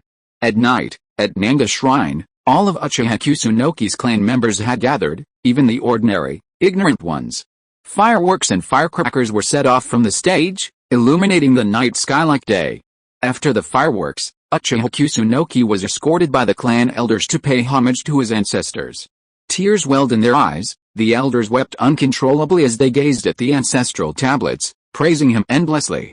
They praised him, calling him the hope of the Uchiha clan, Konoha's strongest Hokage. They said anything flattering. Since the founding of Konoha, the Uchiha clan had been suppressed by the Senju for 20 years, and now their day had finally come. The endless praise made Uchiha Kusunoki feel a little embarrassed, even claiming to have claimed Sarutobi Hiruzen's title. He wasn't that narcissistic. If he faced Hashirama Senju right now, he'd probably be crushed like the Ninetales. After the ancestral worship, a grand banquet was naturally held, and Uchiha was dragged into a drinking contest. On such a joyous occasion, he certainly wouldn't spoil the fun. However, 2 fists couldn't stand up to 4 hands. Even though Uchiha could drink, he couldn't withstand the clan members' constant rounds of toasts, and was eventually dragged back home by Manji. While the Uchiha celebrated with the lights ablaze, the Senju clan was naturally inconsolable and turned off the lights early to sleep. The position of Hokage, passed down for 2 generations, was now being snatched away by the Uchiha clan, a humiliating loss. The Senju clan's basement contained a secret underground chamber, filled with various laboratory instruments and piles of research materials. This was Senju Tobirama's former laboratory. Senju Mamamama dug out a sealed copy of research materials from the bottom. Clan leader, are we really going to restart the cell experiment? This was the experiment that Tobirama had personally ordered halted. Every member of the clan who had actively participated was killed. Fear etched on Momori Senju's face. He was considered Momomo Senju's confidant, having always followed him into battle. Momori Senju was several years older than Momomo Senju, and he had witnessed the plight of the experimental subjects firsthand. It was horrific, each one in agony, unrecognizable. It frightened the young man, who had nightmares for days. The Uchiha have overtaken the Senju. I need even greater power to reclaim the Hokage position in the future. Momomo Senju's face was filled with resentment. Uchiha Nan's mocking expression had immediately broken Momomo Senju's defenses. What about Mito-sama, mother? Keep your mouth shut. I'll take care of it when the time comes. Momomo Senju waved his hand, not wanting to dwell on the issue any further. Chapter 40, Taking over as Hokage and a large amount of debt. The sun was shining brightly in the sky, and Uchiha Nan was still fast asleep in bed. He had no idea how much alcohol he'd drunk the previous night. He'd drunk himself unconscious. Knock, knock, knock. Knock, knock, knock. Knock, knock. There was a rapid knock on the door, and Manji, who was sleeping nearby, reluctantly got up to open it. An auntie rushed in, bringing Uchiha Nan a divine robe. This auntie had made the divine robes for the first 2 Hokages. The embroidery for the words third Hokage was extremely demanding, and she'd worked on it all night after Tobirama Senju's death. Fortunately, it was finished well in advance. This auntie had indeed lived a long life, and Uchiha Nan remembered her. She'd lived from the time of Hashirama Senju until Naruto became Hokage, a living fossil of Konoha. Uchiha Nan quickly dressed, thanked the auntie, and donned a divine robe and Hokage's hat. Little Manji, am I handsome? Uchiha Kusunoki glanced at the mirror with a smug look. The more he looked, the more impressed he was. He was practically the master of Konoha. Handsome, Manji raised his paw, speaking his heart out loud. Uchiha Kusunoki waved at Manji, who expertly leaped onto his shoulders. Let's go, take up the position of Hokage. Before long, Uchiha Kusunoki arrived at the Hokage building, situated in the very center of Konoha. Behind him stood the stone statues of the first Hokage, Senju Hashirama, and the second Hokage, Senju Tobirama. As for Uchiha Kusunoki's statue, it was still being carved. This was a meticulous undertaking, and as the first Uchiha Hokage, Uchiha Tomita personally oversaw the sculpture, which would likely take some time. Beneath the Hokage building lay a vast plaza, bustling with Konoha's ninjas and villagers, filled with anticipation for the new Hokage. From today on, I am Konoha's third Hokage. The future of Konoha rests with me. A roar of applause followed, naturally from the Uchiha clan. The Hyuga clan also cheered loudly, while the Senju clan looked distraught, barely clapping their hands to show respect for the new Hokage. The leaders of each clan had arrived. Uchiha Minami, standing on the stage, noticed Uzumaki Mito was missing, presumably because his facial wound hadn't healed yet.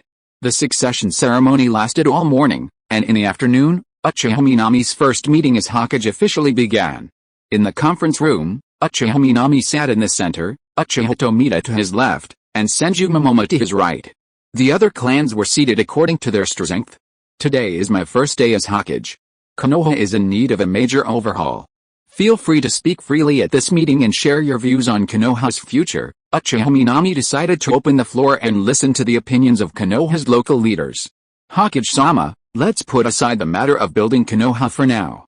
Let's discuss the debt. Senju Momomo's face was serious, not even a smile for Uchiha Kusunoki, his demeanor businesslike. He pulled a sheet of paper from his sleeve, revealing the debts Konoha owed the Senju clan. The debts owed alone for various strategic resources amounted to 800 million ryo, more than double the amount owed to the Uchiha clan. And that wasn't all. The Senju clan also compensated Konoha for its fallen members. 312 Junin, 158 Chunin, and 48 Junin.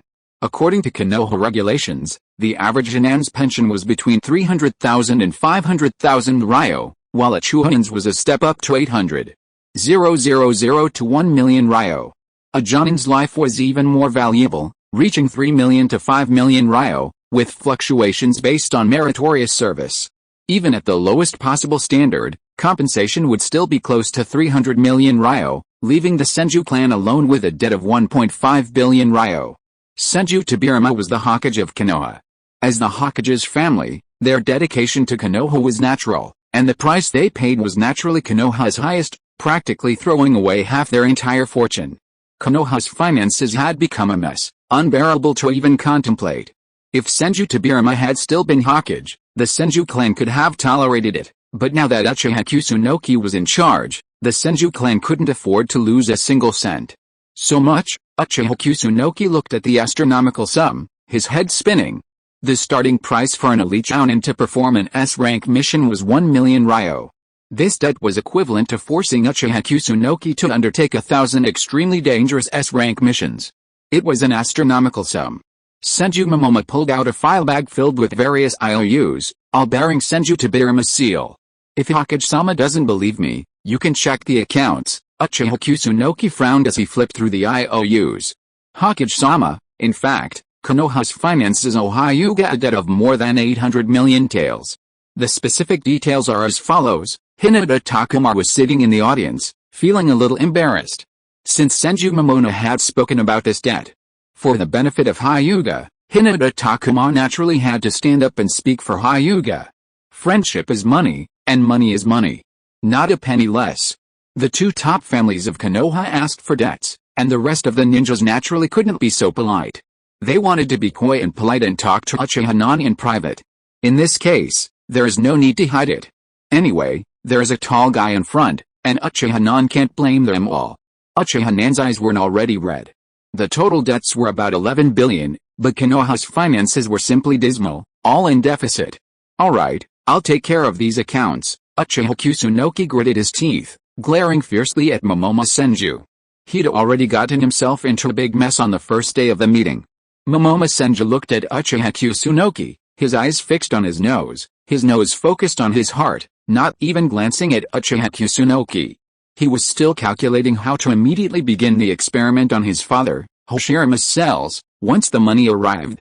Dismissed, Uchiha Kusunoki didn't bother to argue with these money-hungry bastards and dismissed a meeting. His first meeting had ended in a tantrum, a huge blow to his ambitions. In the Hokage's office, an exhausted Uchiha Kusunoki slumped in his chair. What are we going to do? So much money, how can we pay it back? Uchiha Tomita, standing nearby, saw Uchiha Kusunoki's melancholy expression and quickly stood up to remind him, Lord Uchiha Kusunoki, don't forget that the daimyo of the Land of Fire has promised Konoha financial aid. That's a huge sum, right? Uchiha Kusunoki slammed his hand on the table. He had been so stunned by the astronomical figure that he had forgotten about this. He had to set off quickly. Chapter 41 Trench Mission. Uchiha Kusunoki immediately ordered Uchiha Tomita to pack their bags and head to the Fire Nation capital the next day to demand payment from the daimyo. There was no time to lose. Konoha was already struggling, with a slew of people demanding payment. Konoha was, at best, a ninja village, at worst, a mercenary organization, with the Fire Nation daimyo being the largest employer and holding the title of vassal. Soldiers were meant to be paid, but now they were fighting at their own expense. They'd mutiny in a heartbeat if they didn't get paid. Uchiha Tomita nodded and went out to pack Uchiha Kusunoki's luggage. After sending Uchiha Tomita away, Uchiha Kusunoki slapped his face. He couldn't let these unpleasant things dampen his spirits. Just now, the long-term quest to become the Hokage of Konoha had finished, and he'd been busy all these days just for this reward. Buddha, Guanyin Bodhisattva, Jade Emperor, Jesus, Uchiha Kusunoki, following the custom, prayed to the heavens before opening the roulette wheel and clicking the lottery button. The draw began. The needle circled the dial dozens of times before finally stopping on the golden square Uchiha Non had longed for. Mangekyo Sharingan, Uchiha Itachi version. Uchiha Non spat softly. His luck was still so bad. There were so many good things in the golden reward, and he only got this one. What a ripoff. The Mangekyo Sharingan was powerful, but unfortunately, it had flaws. Excessive use could lead to blindness. Furthermore, he hadn't even been given the chance to awaken his eye technique. Uchiha Non was curious about what kind of eye technique his personality would awaken. Never mind, Uchiha Non shook his head, not wanting to dwell on it. With his own abilities, he probably wouldn't have the chance to awaken a Mangekyo Sharingan in his lifetime. Orphaned since childhood, with no one he particularly cared about, how could he possibly open the Mangekyo Sharingan? If he truly cared enough for someone to open it, Uchiha Non wouldn't be willing to sacrifice her life for it. The evolution of a family's bloodline boundary was truly complex. Uchiha Non sighed and clicked to claim his rewards. A cold, chaotic, and evil chakra instantly filled his eyes, then shot all the way up to his forehead, sending him into a state of ecstasy. Then, a refreshing coolness appeared, dispelling all negative influences. The wheel was a good thing, though, it didn't let the power of the Mangekyo Sharingan drive him insane. Huh? New quests? So many. Uchiha Non opened the taskbar. He had unexpectedly issued so many long-term quests since becoming Hokage. Combat quests? They're even categorized. Did the wheel update after becoming Hokage without telling him? Anyway, let's take a look at these quests first. Long-term quest, defeat Hashirama Senju head-on. Reward, 1 chance for a gold reward. Long-term quest, defeat Uchiha Madara head-on. Reward, 1 chance for a gold reward. Long-term quest, defeat Kaguya Otsutsuki head-on. Reward, 1 chance for a gold reward. What kind of quests are these? These are quests I can handle at my level. I'm not going to read this anymore. I'm so angry. Uchiha Non felt like the wheel was just trying to make things difficult for him. Disgusting, disgusting. There were achievement-type quests? Uchiha Non scrolled through the interface and continued to scroll. Long-term quest, recognition of the seniors. The host must gain the sincere recognition of all the previous Hokage. Quest reward, 1 golden lottery draw. Damn. This is so unbelievable. There were only 2 Hokage ahead of him, Hashirama Senju and Tobirama Senju. Hashirama Senju was easier. He could just trick him once the impure world relics were released. He died early and didn't know anything anyway. As for Tobirama Senju, if you release the impure world relics now, he'd probably eat him alive. He'd deceived Tobirama Senju for so long with his peaceful demeanor, and then he'd even killed the 3rd Hokage he designated. Still expecting his recognition? Better not to dream, but he was so unwilling to give up. This was a quest with a golden reward. This feeling was truly unbearable. Uchiha Non sighed and continued to scroll through the quests. Long-term quest, I have a Konoha dream, build Konoha into the greatest ninja village in the ninja world, so that ninja from other villages will join Konoha and realize their dreams. Reward, 1 golden reward opportunity. Long-term quest, Heart of Iron, create a modern army and destroy a ninja village.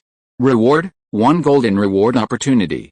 Long-term quest, Food Controller, master the food supply and become the master of the underworld.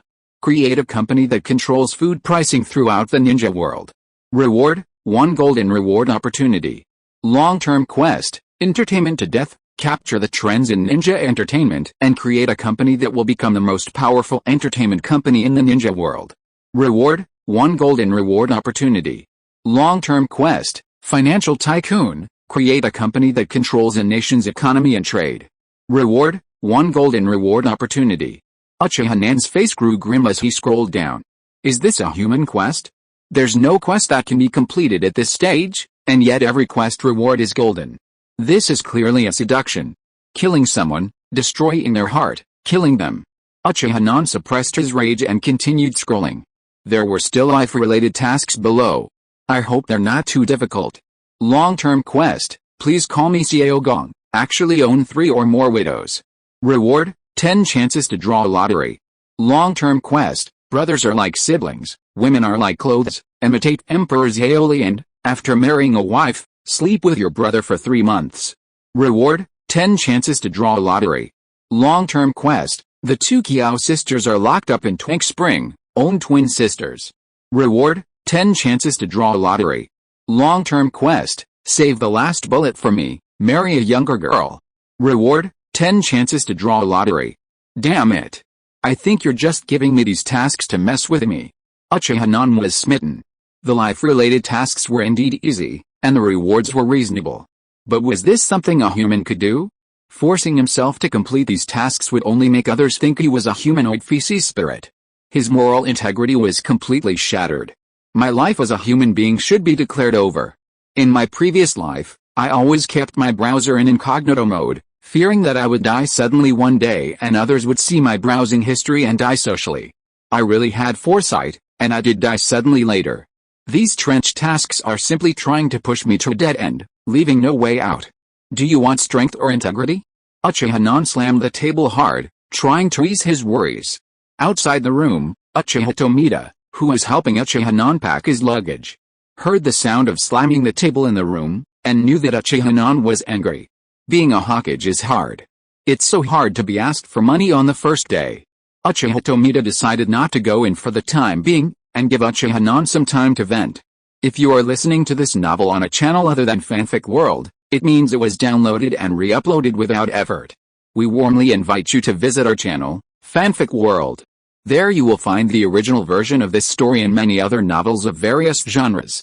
We look forward to seeing you dive into a world of incredible novels. Chapter 42. Are there any widows in the clan? What a dilemma.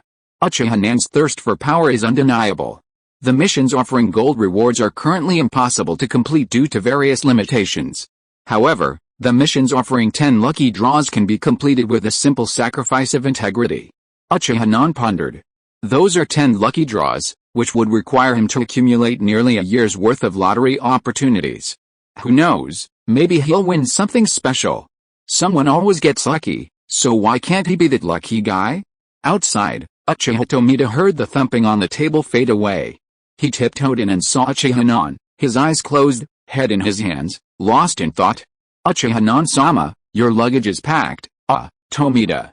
Your things are packed, right? How's the widow and the family doing? Uchiha Nan coughed once or twice and asked quietly, his shame threatening to explode.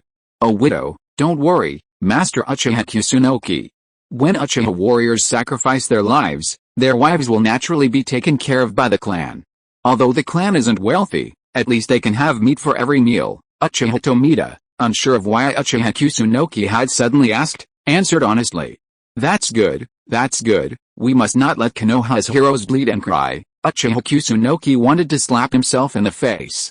How could he have said such a thing? A clan member had sacrificed for Konoha, and he was thinking about his wife. How could he be so mean? Uchiha Kusunoki decided to put the 10-chance lottery quest aside for now. To break the awkward silence, he changed the subject and planned to search the house with Uchiha Tomita for the important documents left behind by Senju Tobirama.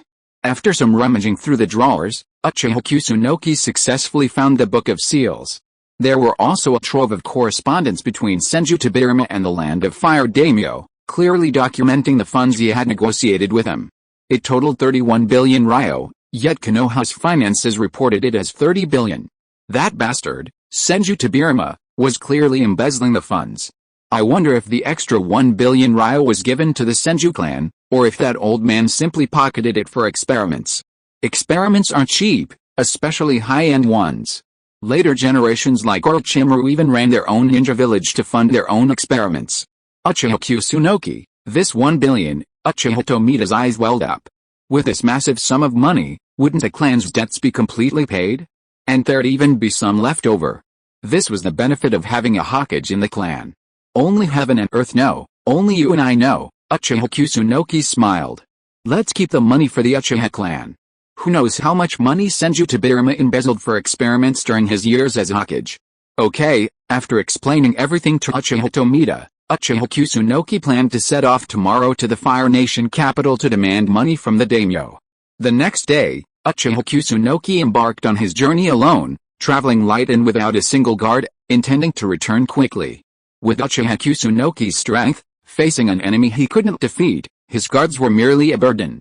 He didn't want to be like Senju Tobirama, who brought a swarm of cage guards and ultimately perished.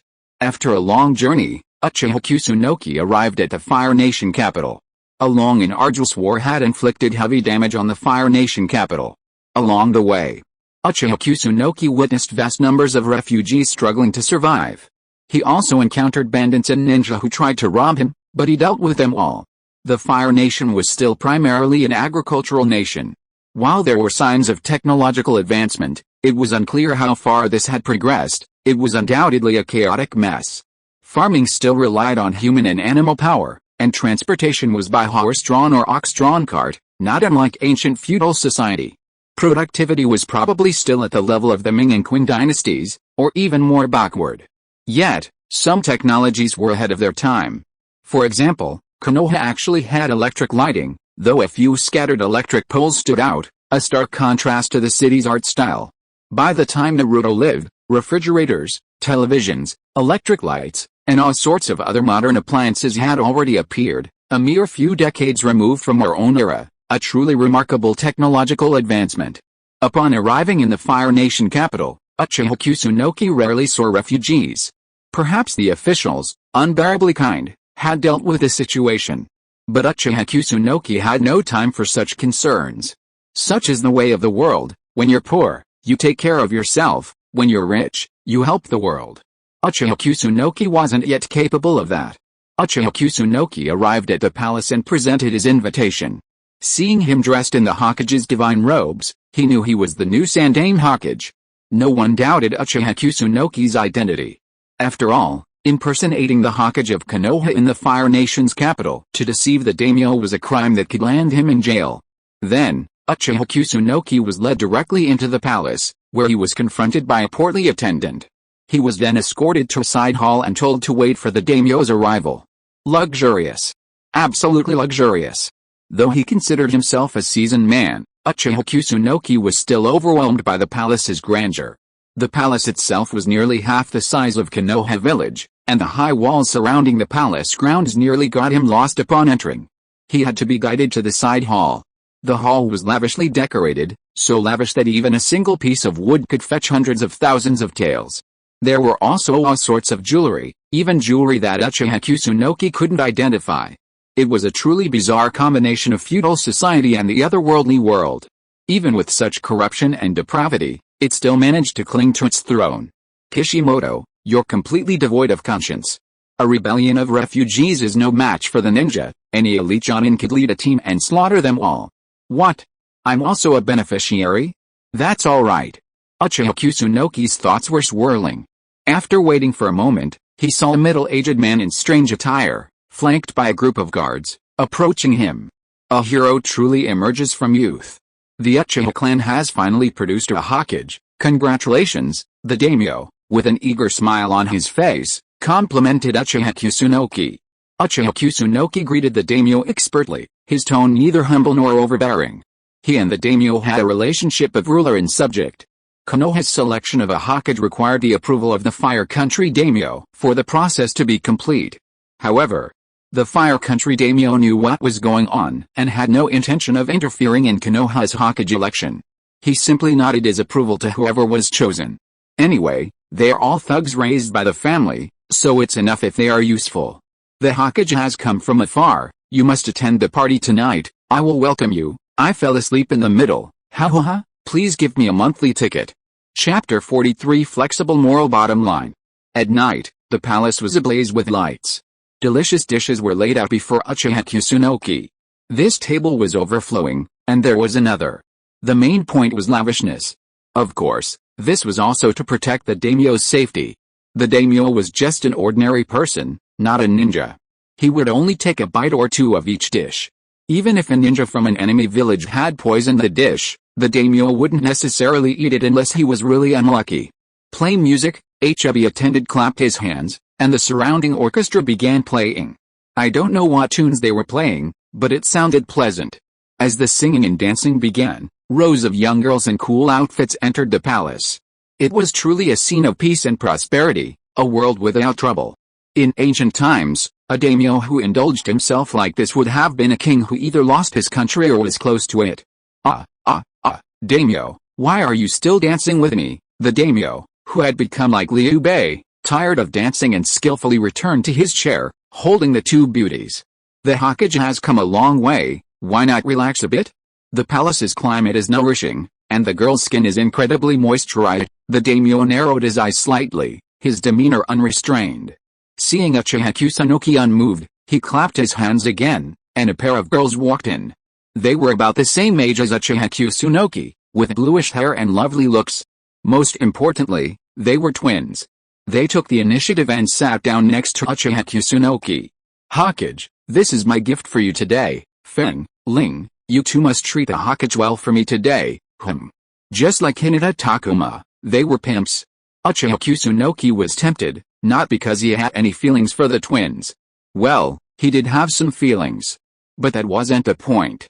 10 lottery entries were what Uchiha Kusunoki wanted most. As long as he was powerful, any woman he wanted would be available to him.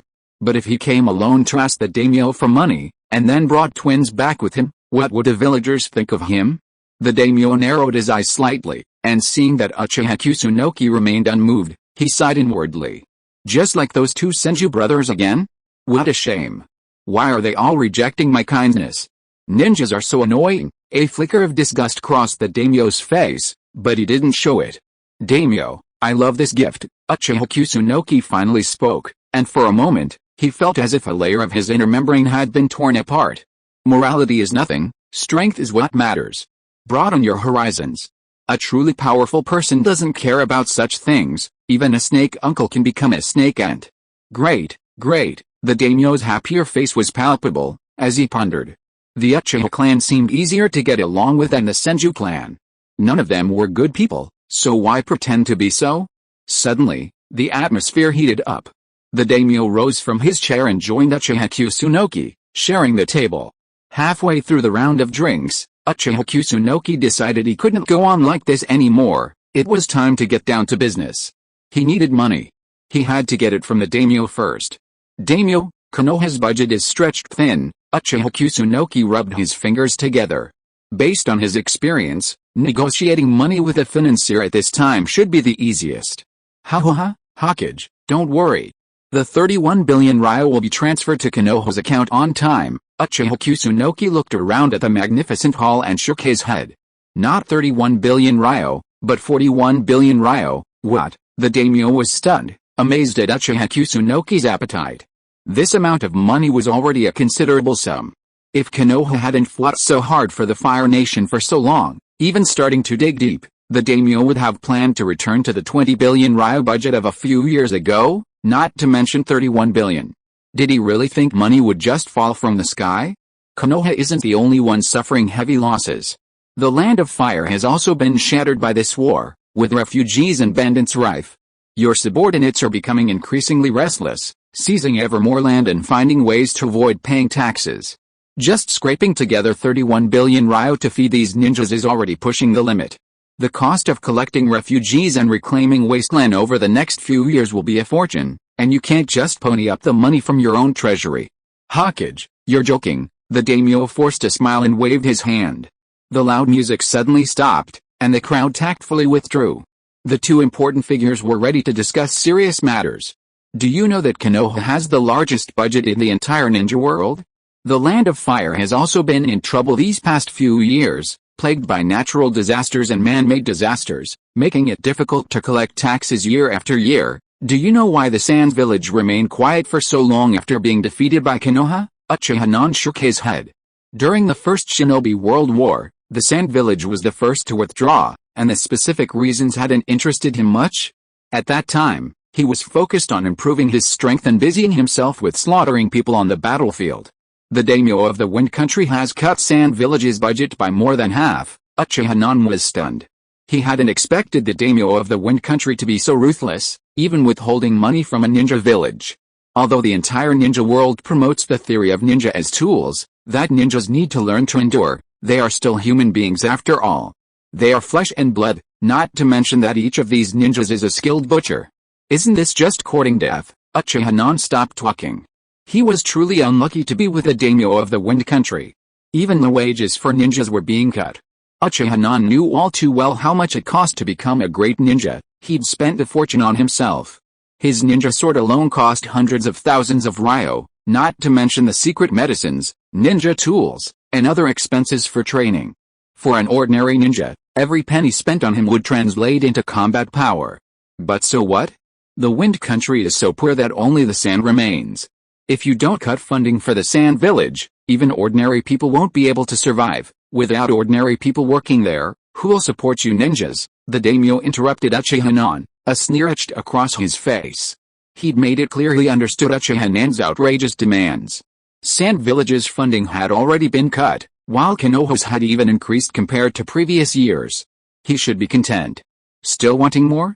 Sorry, not a cent. 35 billion taels. Uchiha Kusunoki decided to give in. After all, the man before him was Konoha's biggest moneymaker, the client, so he had to give him some respect. The daimyo remained silent, leaving Uchiha Kusunoki no choice but to continue lowering the price. 34 billion taels, 33 billion taels, 32 billion taels. After 3 consecutive bids, Uchiha Kusunoki's face had turned slightly grim. I'm giving you face, and you're not giving me? Then I'm going to go crazy and chop you down. Chapter 44 Test. Uchiha Kusunoki's face sank. He'd already reduced the amount 3 times in a row, and the daimyo wouldn't even give him a second thought? Did he really think he wouldn't dare touch you just because you were rich? The daimyo's face twitched, sensing Uchiha Kusunoki's displeasure. Even with his inner discontent, he had no choice but to compromise. It was all because of Uchiha Kusunoki's big fists. Damn those ninjas, the daimyo cursed inwardly, but his expression remained calm, instantly regaining his unrestrained composure. Since the Hokage has spoken, I'll back down a bit. This time, the funding will be 32 billion taels. Ha. Straightforward, as expected of the Fire Nation's wise daimyo, the future is strong enough to lead the Fire Nation beyond its past. Uchiha Kusunoki immediately performed a Sichuan opera face-changing routine for the daimyo, spouting off compliments without a care in the world. The client had already spent the money, so what was a few auspicious compliments? As long as the funding was sufficient, Uchiha Kusunoki would even perform a crosstalk performance to praise the daimyo. What a conscientious party, huh? This trip's harvest has already surpassed Uchiha Kusunoki's expectations. He's extracted an extra 10 billion ryo from these rotting insects, which will greatly accelerate the restoration of the family's strength. There are also 10 precious lottery opportunities. And of course, there's also a pair of twins. Well, that can be crossed out for now. Thank you. The daimyo stared at Uchiha Kusunoki with wide eyes. The Uchiha before him was so different from the one he'd imagined. Aloof, cold, arrogant, these words could all be applied to the Uchiha, and there's nothing wrong with them, but there's one more to add. At best, they're unfussy, at worst, they're shameless. In the past, these compliments would never have come from the Senju brothers, but Uchiha Kusunoki could deliver them without batting an eyelid. If it were just the ministers with malicious intent, it would be fine, but now even the Hokage has learned these things. This is truly a bit dangerous. The daimyo looked at Uchiha Kusunoki, his face etched with an inexplicable expression. Hokage, you're truly too kind. I have a humble request, and I hope the Hokage will grant it. Master Genko of the Fire Temple has long desired to learn Konoha's ninjutsu, but unfortunately, he's never had the chance. Could you please teach me? The Fire Country's daimyo sponsored armed forces beyond Konoha, though Konoha itself was the largest contributor. The Fire Temple was always bustling with worshippers, and its funding was likely not much less than Konoha's. In the bizarre world of Naruto, demons and monsters abounded, and the ignorant common people at the bottom of society probably had no recourse but to burn incense and pray. Accumulating little by little, over the years, this could amount to considerable income, not to mention the nobles who frequently visited the temple to seek blessings. The Hokage's temple wasn't just staffed by monks who burned incense and prayed. The talismans they offered, such as those for peace and blessings, were likely truly effective. Truly a flood of wealth. In his previous life, Rabbit had frequently cracked down on these money-making temples, even resorting to launching anti-Buddhist campaigns just to enrich the treasury. Huh? Is this a test? Uchiha Kusunoki's expression remained unchanged. He understood the daimyo's thoughts. The Fire Nation was far too dangerous with only one armed force. If the other side was strong enough, supporting another wouldn't be a bad idea. It would just cost a little more money and make the people suffer. No problem. I've heard the high priests of the Fire Temple have cultivated a special power known as the Immortal Talent. I'd love to see it too. Uchiha Kusunoki smiled, unfazed by the daimyo's probing. Ha, then it's a deal. The daimyo embraced the girl again and returned to his seat, settling into his food and drink, his frustration at being blackmailed into gluttonous appetite. He'd spent an extra 10 billion ryo on just one meal. This meal was truly worth the price. Seeing the daimyo so absorbed in his food, Uchiha Minami also began to eat without restraint. He had been so absorbed in drinking with the daimyo that he hadn't savored the delicacies on the table. When the banquet concluded, the chubby attendant took Uchiha Minami back to his room, not forgetting to bring along the sisters, Feng and Ling. From the moment Uchiha Minami opened his mouth, the sisters were already branded as his own. That night, of course, was a truly wonderful one. Very smooth. The next day, Uchiha Minami groggily rose from his bed, unable to recall how long he had been busy the previous night, though exhausted. Seeing Uchiha Minami awake, Feng and Ling, as usual, helped him dress and wash. Their parents had died long ago, but their beauty and the fact they were twins had led them to be adopted into the daimyo's court, where they were carefully trained, with the intention of one day serving as a patron saint to some high-ranking official, perhaps even a gift to a daimyo of a certain country. Now that he'd been given to Uchiha Minami, it wasn't hard for him to accept. Hunger had already shaped his mind. Uchiha Minami stood there motionless as the two sisters cleaned him up and served him breakfast. It was truly the decadent feudal society that eroded people's willpower. Uchiha Minami felt like the first half of his life as a ninja had been wasted. He'd lived on the edge of the knife, diligently honing his skills and killing people every day. Now, he'd finally made it. You'll follow me from now on, Uchiha Minami said seriously, looking at the two sisters. The job had been done, and Uchiha Minami wouldn't shirk his responsibility. It was just 2 more mouths to feed, 2 more pairs of chopsticks. He could still support them. Feng and Ling nodded, pleased with Uchiha Minami's arrangements. They'd been a little worried that Uchiha Minami would act like a nobody, try every trick he could, and then just run away. That would make life difficult for them. Uchiha Non closed the door. The fat attendant had been waiting outside for a long time. Let's go, take me to see the daimyo. After a while, Uchiha Non was taken to training ground. The daimyo was chatting and laughing with a half-naked monk.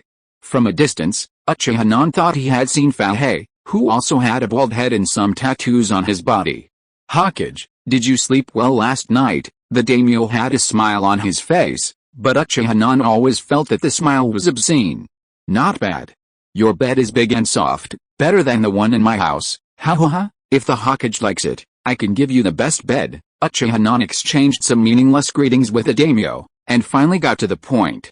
This is Master Zuinkwang, a high monk from the Fire Temple. Hello, please read on, and there are also monthly tickets. Please vote. Chapter 45, Instant Kill. Uchiha Kusunoki sized up the monk before him, Genku. His bare torso gleamed bronze in the sunlight, but his muscular biceps caught the eye. He towered over Uchiha Kusunoki by a head. What a strong man. I am Genku from the Fire Temple, honored to meet the Hokage. Genkunoki bowed respectfully to Uchiha Kusunoki, his eyes flickering back and forth. Is this the Hokage? Surely? Deep sunken eye sockets, dark circles, and a shaky gait betrayed excessive indulgence. Genkunoki had seen plenty of young men like him during his time at the Fire Temple. To say that all the young men from the Fire Kingdom's powerful families suffered from kidney deficiency might be unfair, but to label every other person in a row as suffering from kidney deficiency was bound to leave some people undetected. Hokage, are you feeling unwell today? Genkunoki observed Uchiha Kusunoki with disdain. It seems Konoha's fighting power was completely depleted by the First Ninja World War, yet even such a figure could be chosen as Hokage. God bless our Fire Temple. The Fire Temple's monks aren't indifferent, they too aspire to progress and seek more funding to expand the Fire Temple.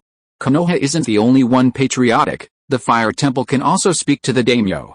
The Fire Temple can also be patriotic. No, I was just a little tired yesterday, didn't you want to spar with me? Then come. Uchiha Kusunoki waved his hand, ignoring Genku's concern. The Fire Temple monk was so rude. Could he conceal his disdainful expression? It was too strong.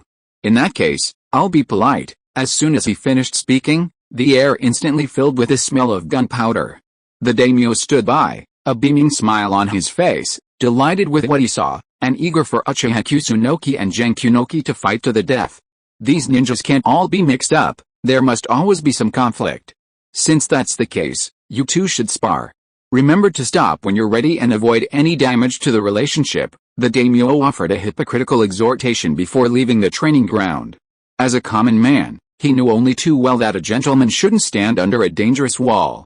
Soon, only Zuinkong and Uchiha Kusunoki were left standing opposite each other on the training ground. Ha! Zuinkong shouted, striking a strange pose, one hand in a twisting gesture, the other palm facing downward. Powerful chakra surged through his body, and even the shadowy figure of a bodhisattva appeared behind him. What a strange ninjutsu! It didn't even require hand seals. Was this the special power of the so-called immortals? Under normal circumstances, Uchiha Kusunoki would have tested the monk before him, learning about an ninjutsu system he wasn't familiar with, but not today. Uchiha Kusunoki glanced at the daimyo, who was watching the show outside the training ground. This guy was testing Konoha's strength. If Konoha's strength declined too much, forget about asking him for funding again. I'm afraid they just create a new ninja village. I must achieve a crushing victory.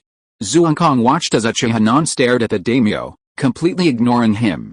How dare he be distracted? He gathered strength in his feet and charged forward at lightning speed. The bodhisattva behind him suddenly transformed into a glaring Vajra, throwing fists at Uchiha. Curse your unfortunate fate of not having a Sharingan, Uchiha whispered. As Zuinkong heard these words, his eyes met Uchiha main Gekyo Sharingan. Tsukuyomi, Uchiha eyes brimmed with blood, and his consciousness had already entered the Tsukuyomi dimension. In Tsukuyomi dimension, a blood-red moon hung high in the sky, the ground covered in blood. Zuinkong was now enjoying the treatment of Jesus, tied to a cross, his mind still in a trance. Hello, welcome to my Tsukuyomi world. Is this an illusion? When did you activate it? Zuinkong desperately struggled to break free from the chains, but his efforts proved futile. Fighting an Uchiha, yet you dare to look me in the face? Are you ignorant or brave, idiot? Uchiha scoffed, his piercing laughter making Zuinkong's face flush. Swish, Uchiha waved his hand, and a knife appeared from thin air, piercing Zuinkong's arm. Zuinkong's screams instantly echoed throughout the space. Then another knife followed, and another. I controlled time here. A second outside could be a month, 2 months, or even a year or two. I will stab you with my knife until you can't stand it anymore. This is my first time using this move. I don't know how long a person's mental strength can last. I hope you can hold out a little longer. Don't let me underestimate the monks of the Fire Temple, Uchiha explained with a smile on his face, his hands moving without slowing down. His tone was apparently gentle, but to Zuinkong it sounded like the whisper of a demon. Is there such a terrifying ninjutsu in the world? Is this the Avasi hell mentioned in the scriptures? Is this the power of the Konoha Hokage? Zuinkong was filled with fear. This method was unheard of. A single glance could drag someone into hell. Was it even humanly possible? His regrets were fleeting, as endless agony completely overwhelmed Zuinkong's consciousness. A day passed, Zuinkong's spirit completely broken, his mind plunging into an endless haze. Not bad, he'd managed to hold out for a whole day. Uchiha nodded, acknowledging Zuinkong's willpower, and then unlocked the Tsukuyomi dimension. In the real world, just as Zuinkong's fist was about to land, the man suddenly lost consciousness, lying unconscious on the ground. Uchiha remained calm and composed, the air of a master, remaining motionless the entire time. What was going on? What had the Hokage just done? The daimyo, watching from the sidelines, was filled with disbelief. The daimyo had witnessed Zuinkong's power before. Ordinary jonin were no match for him, and the bodhisattva figure behind him displayed unstoppable power. They'd expected a fierce duel, but this was the end? The daimyo's expression grew solemn. It wasn't that Zuikwang was too weak, but that the current Hokage was too strong, so strong that he could crush Zuikwang. Could Konoha still be so powerful? He had thought that a protracted war would cause Konoha's strength to decline, leaving it without successors. The daimyo felt extremely regretful, as his expectations seemed to be dashed. The little thoughts that had just arisen in Konoha were immediately silenced. In an instant, the daimyo's face was filled with smiles, and he clapped his hands as he walked in front of Uchiha Kusunoki. You are truly worthy of being the Hokage of Konoha. Chapter 46. Still want kickbacks? You're so kind, so kind. It's just a trifle. Not just any random person is qualified to challenge Konoha. Uchiha Kusunoki humbly smiled, his crimson Sharingan gazing at the daimyo, a look that made him cringe. Of course, who in the ninja world doesn't know the fame of the Uchiha Sharingan? The daimyo humbly agreed, hearing the implication that even if Konoha's strength had declined, it was still the undisputed strongest in the land of fire. Someone, carry Genku away. All show and no use. The daimyo turned around, his smile faltering as he ordered his men to drag the collapsed Genku away. Seeing his purpose had been achieved, Uchiha Kusunoki dropped his stern expression and began to smile again, engaging in a lively conversation with the daimyo. The topics ranged widely. The daimyo complained about his grievances, lamenting the difficulties of governing a country. His ministers deceived their superiors, falsified accounts, seized land, and withheld taxes, embezzling his own money. This is all my money, Uchiha Kusunoki, feigning agreement, lamented his own difficulties. Being a ninja is hard, being Hokage is even harder.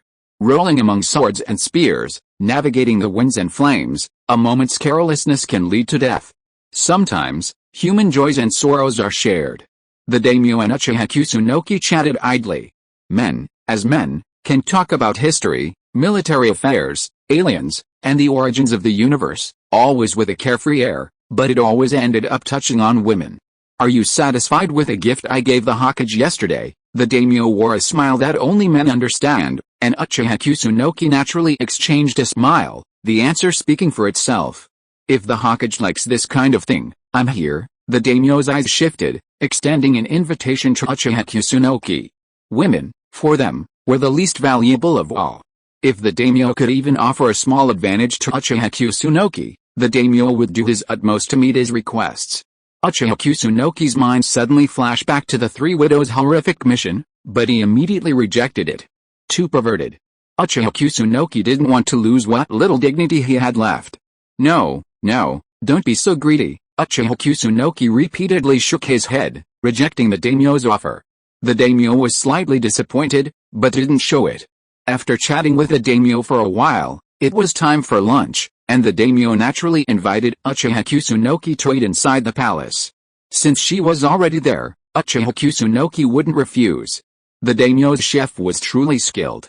After lunch, Uchiha Kusunoki made sure to pack a portion for Kid and Suzu, who were in the room. This was a delicacy only available to the daimyo, and it was probably their first time trying it. The two sisters stood cautiously in the room, waiting for Uchiha Kusunoki.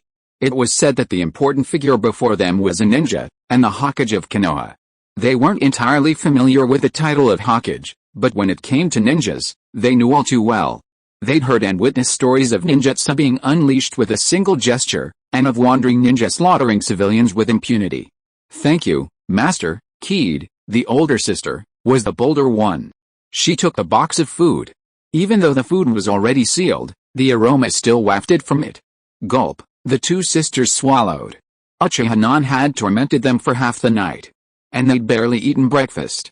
They were starving, but they still didn't open their boxes. Without a word from Uchiha, they didn't dare eat. Are you looking at me? There's a cream cake at the bottom. I thought you might like it, so I brought some for you. I have something else to do. After lunch, stay in your rooms and don't run around. Uchiha gave some instructions and then left. He had to take the daimyo's note to the Ministry of Finance to collect funds. As soon as Uchiha left, the two sisters eagerly opened the box and began to enjoy the treat. Sister, the cake is so sweet. Ling picked up the cake and licked the cream on top. It was soft and sweet. Sugar was a rare commodity. These days, ordinary people were lucky to have enough to eat and avoid starvation. Sugar was something only the rich and powerful could enjoy. Not to mention cream cake. Fang nodded. The sweet taste in her mouth alleviated some of her fear of the future. Her master seemed to be a good person. Uchiha Non left the palace and, bearing a note from the daimyo, arrived at the Ministry of Finance. The room was filled with account books. Each clerk had stacks of books in front of him, their abacus ticking away. A middle-aged man in a black robe, with a paunchy appearance, sipped his tea slowly, doing nothing. So idle? He must be the one in charge. Where is your minister? Uchiha Non walked up to the man and asked. The man looked up at Uchiha Kusunoki, clad in divine robes, and immediately rose to greet him, a smile plastered across his face. The minister is in the inner room, I'll take the Hokage there. Uchiha Kusunoki nodded and followed him into the room, where he saw the minister, also sipping tea. The Minister of Finance immediately smiled and greeted Uchiha Kusunoki, stating his purpose directly. This is a bit difficult, Hokage-sama. Upon hearing the 32 billion ryo, the minister's smile froze, a bitter expression forming. The treasury is short on money. We need to provide relief to the victims and collect refugees. This year, there's a drought in the north, and floods in the south. He offered a variety of excuses, simply saying there was no money. He didn't say he wouldn't pay, but was dragging his feet. Damn it. Damn bugs. The Minister of Finance rubbed his hands together obscurely, clearly seeking favors. He even dared to cut into the ninja village's military budget. He really valued money over lives. 1 million ryo, Uchiha Non raised a finger and stated his offer. This man was the Minister of Finance, a high-ranking figure in the Land of Fire, so he had to be polite. Tisk, the minister chuckled and raised 5 fingers again. 50 million ryo, seeking death? Uchiha Non had already opened his Sharingan. How dare he embezzle money like this?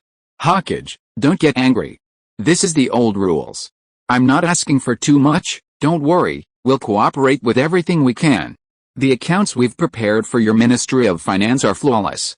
No one can tell. Uchiha Non smiled faintly, his Sharingan appearing. A moment later, the Minister of Finance trembled and climbed to his feet, his eyes filled with fear. He made no mention of the kickbacks. The entire process of transferring money, falsifying accounts, and obtaining receipts was completed at lightning speed. What a jerk. Uchiha Non spat in the minister's face and walked out of the room without looking back. Take care, although it's a bit late. I wish my brothers a happy Chinese Valentine's Day. Please read it. Chapter 47, Make Konoha into America. Phew. Finally back to the village. After finishing his duties in the Fire Nation, Uchiha Kusunoki rushed back to Konoha. Having left Konoha just one day after taking the helm, Uchiha Kusunoki feared trouble within the village. He even hired a carriage to take care of the sisters, Kid and Suzu. After all, they were just ordinary people, not capable of leaping from tree to get by. But Uchiha Kusunoki didn't make a big fuss about going to the Hokage's office. He planned to go home and settle Kid and Suzu before finally enjoying a chance to keep her company. Social demise was inevitable, but remember, if you can avoid it until the 15th, don't die on the 1st. Unfortunately, things didn't go as planned. Uchiha Kusunoki forgot to undress, and her divine robes were too conspicuous, allowing Uchiha Tomita to see her. Uchiha Kusunoki, you're back, Uchiha Tomita greeted him with surprise. Yes, I'm back, Uchiha Non agreed, not wanting to argue with Uchiha Tomita, and headed straight for home. What's on that carriage? Gifts from the daimyo, so many, the daimyo is so kind, there's nothing I can do about it. Uchiha Non lowered his head and quickened his pace. Hey! You guys over there, why are you so clueless? Help the clan leader pull the carriage, and take the gifts from the daimyo to the clan leader's house, Uchiha Tomita called out to the passing Uchiha boys. How could Uchiha Non waste his time on such trivial matters as pulling the carriage and moving things? Uchiha Tomita was anxious to reconcile the accounts with Uchiha Non, and properly place the extra 10 billion ryo in the clan's accounts. 10 billion ryo was no small sum. Even the clan's professional accountants would have to spend some time cooking the books, and all the receipts would have to be stamped by Uchiha Non, the Hokage. Yes, Master Tomita, coming. Several cool young men immediately came over, eager to do something for Uchiha Kusunoki. Without giving Uchiha Kusunoki a chance to refuse, they grabbed the carriage's reins. Uchiha Kusunoki held the reins tightly and waved his hands repeatedly in refusal. However, these gestures were seen by the young men as merely symbolic refusal. Clan leader, what gift did the daimyo send? A whole carriage full. Uchiha Kusunoki's worst fears were realized. One of the young men, out of curiosity, opened the curtain. Feng and Ling hugged each other tightly. Uchiha Kusunoki had instructed them not to speak without his permission, and his serious expression frightened the two sisters. They had been on edge the entire way, and the sudden appearance of so many voices made them lean closer. A gift? This was a gift from the daimyo? The young Uchiha men were stunned at the sight of the twin sisters in the carriage. Clan leader, you've been so extravagant. It's over. Uchiha Nan's heart died, his integrity shattered at that moment. Clan leader, Uchiha Tomida's back was covered in cold sweat. Even if you were beaten to death, he would never have guessed that this was the gift Uchiha Nan was talking about. He wouldn't be murdered to silence him. What are you looking at? Pull down the curtain, get out of here. Uchiha Nan was furious and began to chase them away. Naturally, the young men were eager to leave this troubled place as soon as possible, and they all ran away at full speed. Tomita, stay for a moment. Uchiha Nan's words were like the whisper of a demon, causing Uchiha Tomita, who had been about to run away first, to stop in his tracks. Uchiha Nan-sama, is there anything else? Go and prepare a large bed for me, big enough for 3 people. Since this was already the case, he might as well pursue the excitement to the end. Uchiha Nan was determined to go all out and finally explain Feng and Ling's identities. As the Hokage, his every move is closely watched, and he can't keep it secret for long. Okay, Lord Uchiha Kusunoki. Uchiha Tomita sighed inwardly that Uchiha Kusunoki is indeed a young man, full of energy. He has already entered the ranks of middle-aged people, and it's better not to mention the unspeakable secrets of middle-aged people. Originally, Uchiha Tomita wanted to leave, but now that he was stopped by Uchiha Kusunoki, Uchiha Tomita planned to take this opportunity to have some things settled together to avoid trouble later. As the Hokage and the head of the Uchiha clan, Uchiha Kusunoki has noble blood and has 2 blood boundaries. He should marry a wife within the clan. Only then can the child born retain the blood concentration to the greatest extent, and the talent will naturally be the best. As long as Uchiha Kusunoki gives the order, Uchiha Tomita will immediately select a young girl from the clan and marry Uchiha Kusunoki immediately. The elders of the family were actually already urging them to do so. The elders with granddaughters were even more eager to try. They couldn't put it off any longer. When they were Uchiha Kusunoki's age, their children would have called them dad. As for the 2 sisters sent by the daimyo, keeping them as concubines was not a big deal in a large family. It was not an uncommon thing. Becoming the wife of the head of the Uchiha clan would probably be quite difficult. I know. Uchiha Kusunoki waved his hand. He didn't intend to argue with Uchiha Tomita on this issue. Feng and Ling were unexpected in the first place. If it weren't for the reward for the ghost mission, he wouldn't have accepted them at all. But they really smelled good. As for the future wife, he would just take things as they come. As long as she's pretty, Uchiha Kusunoki didn't think too much about it. Seeing that Uchiha Kusunoki had no objection, Uchiha Tomita went about preparing the big bed with peace of mind. After settling Feng and Ling, Uchiha Kusunoki and Uchiha Tomita returned to the Hokage building to work. They planned to get the approval for the falsified accounts stamped in advance, as requested by the Fire Nation's Minister of Finance, to avoid further complications later. How much? 2 billion, Uchiha Tomita plopped down in his chair. The extra billion was already a pleasant surprise, and now it had doubled. Calm down, Uchiha Kusunoki waved him off, urging him to act so unworldly. A trip to the Fire Nation's Ministry of Finance revealed to Uchiha Kusunoki just how greedy and lucrative those damned insects were. The commercial tax evasion alone could support another Konoha village, not to mention the hefty land tax. Money, more money. Without money, there's no development. To complete the task of the turntable, they must find ways to raise money. Relying solely on funding from the Fire Nation is no hope of realizing Konoha's dream. Getting ninjas from other villages to join Konoha, even at the cost of becoming rebels, is a very high requirement. Konoha must be made into America to attract countless recruits. Chapter 48, Patriarch, your words are so profound. After a busy afternoon, Uchiha Nan and Uchiha Tomita finally stamped a variety of forged receipts and waited for the money to arrive. Afterward, Uchiha Nan rested his chin on his hands and discussed Konoha's future with Uchiha Tomita. He was eager to hear Uchiha Tomita's opinion. After all, Uchiha Nan had no one to rely on, the only remaining team was the Uchiha. Uchiha Tomita was considered a prominent figure within the Uchiha clan, gifted in both combat and family management. Otherwise, he wouldn't have been able to shoulder the responsibilities of the clan after Uchiha Madara's departure. After he ascended to the throne, Uchiha Tomita diligently taught him how to be an excellent clan leader, and Uchiha Non held him in high respect. I think the most important thing right now is to rest and recuperate, and first and foremost, the ninja. And the missions, Uchiha Non listened intently. It was very traditional, the same old routine, training as many ninja as possible to strengthen Konoha's power, and requesting more funds from the daimyo. Being controlled by others. This is standard ninja thinking, but you can't blame him. In this naive worldview, ninjas are supposed to hone themselves, becoming strong and then taking on missions to support themselves. Another victim of the ninja tool theory. Uchiha Kusunoki's ambitions are far more complex. He wants to get involved in every sector, from industry and agriculture to commerce and entertainment, transforming Konoha into a giant trust, monopolizing resources and reaping the profits. Leveraging his immense economic power and cultural influence, he continuously promotes Konoha's universal values. If Konoha becomes powerful, it will inevitably face a joint attack from the other 4 ninja villages. Since their own strength can't crush the world, they must find another way to rule it. They can't just wait for Uzumaki Naruto and Uchiha Sasuke to emerge. Of course, the most important issue is their ideology.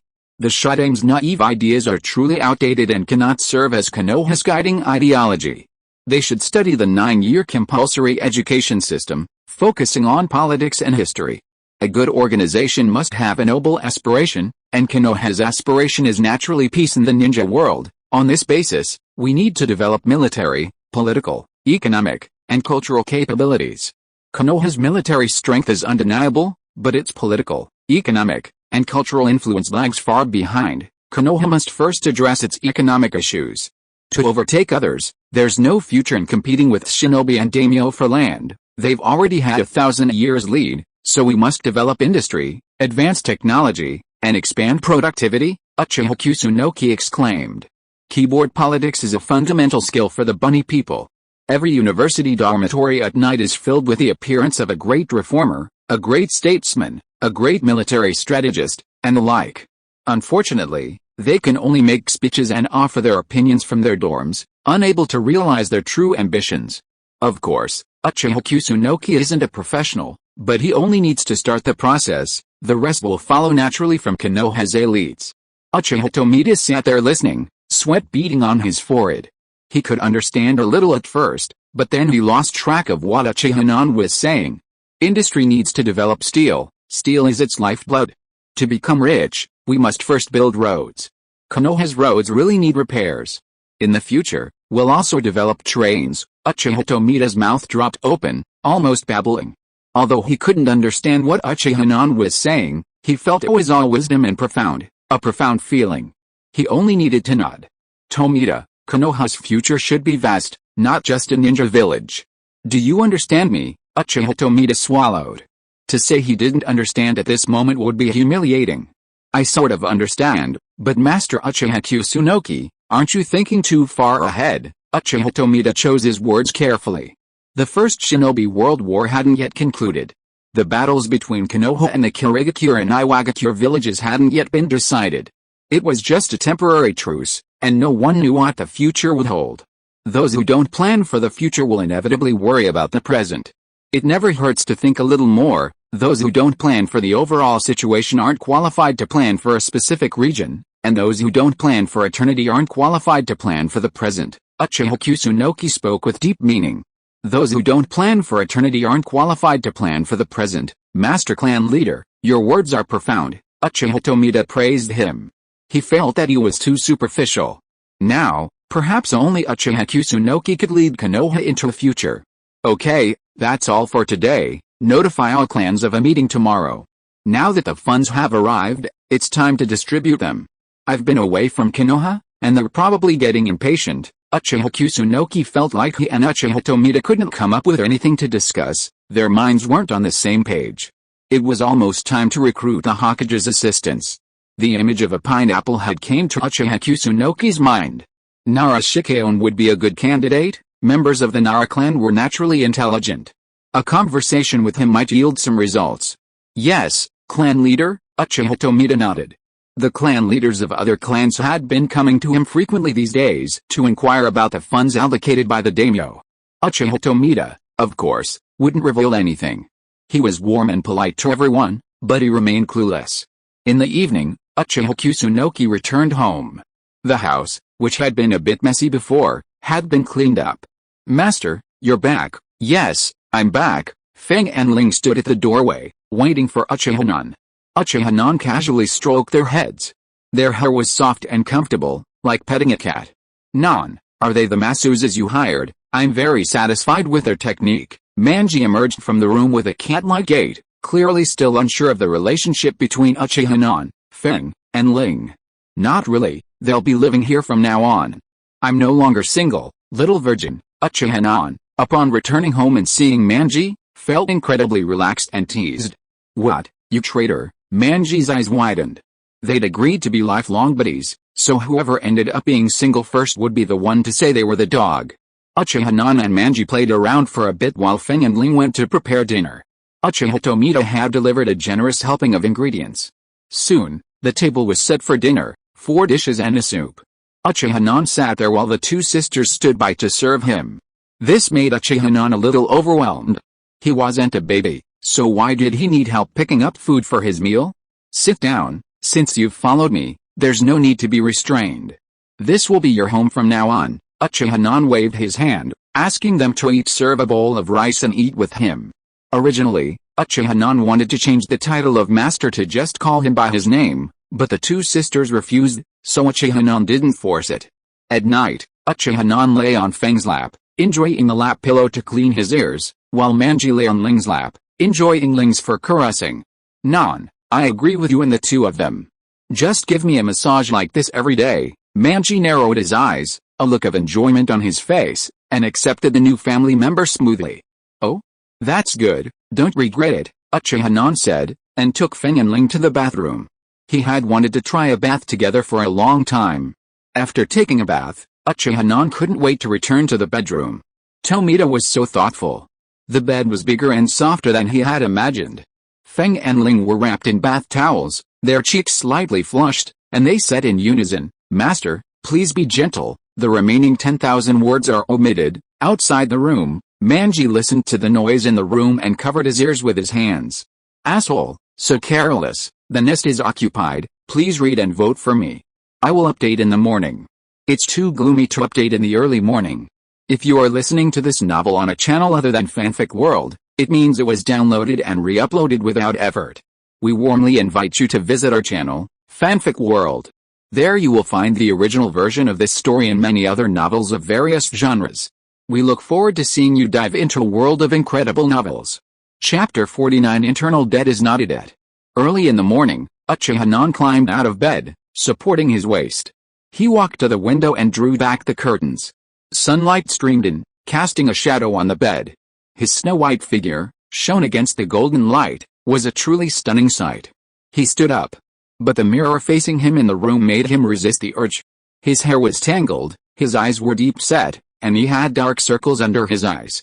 How had his beard grown so long overnight? "I've been ruined by alcohol and sex, and I'm so haggard. I'll quit from today." Uchiha-nan made a secret resolution. The feeling of wanting more was too addictive. He couldn't let himself become damaged. "Master, are you awake?" Feng rubbed his eyes, apparently woken by Uchiha-nan's noise. Seeing Uchiha-nan's naked body, he instinctively covered his eyes. Suddenly realizing he was naked too, he grabbed the sheets and pulled them over himself, his cheeks flushed. "So cute." Uchiha-nan sighed inwardly at Feng's frantic activity. "Master, I'll make you dinner right away." Feng tugged at Ling, trying to wake her up so she could help Nan get dressed and wash. "Never mind, don't bother.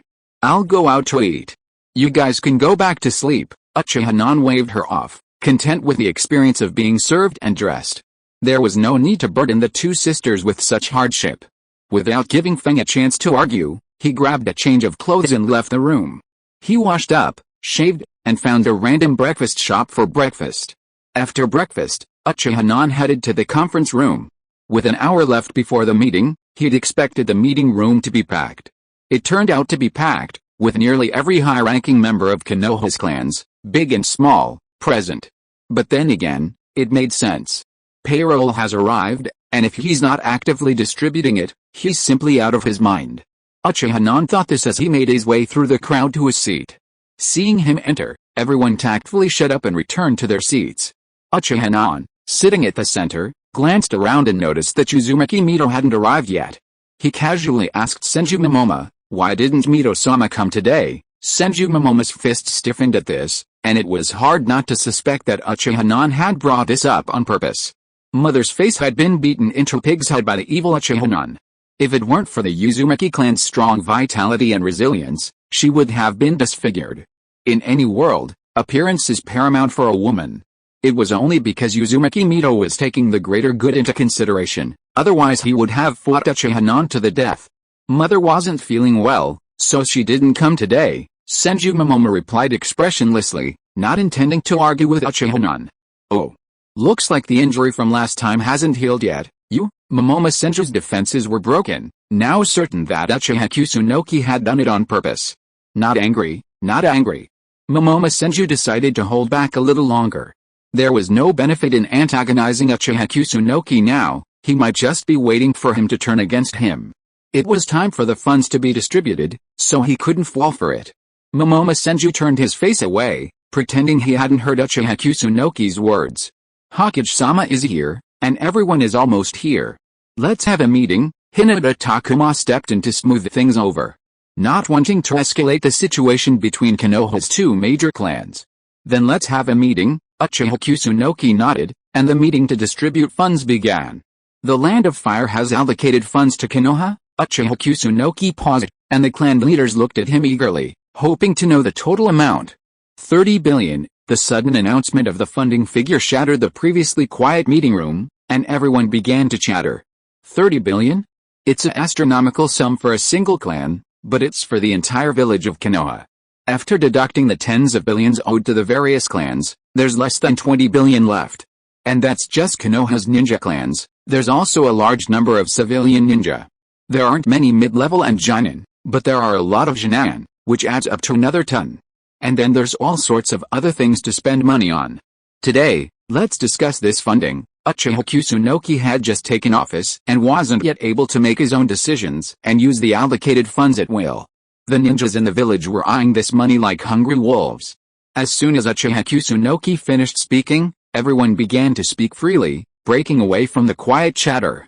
The ninja clans first agreed that the previous debts should be paid off, and only then did they begin to discuss what to do with the remaining funds. A long list of budgets was compiled.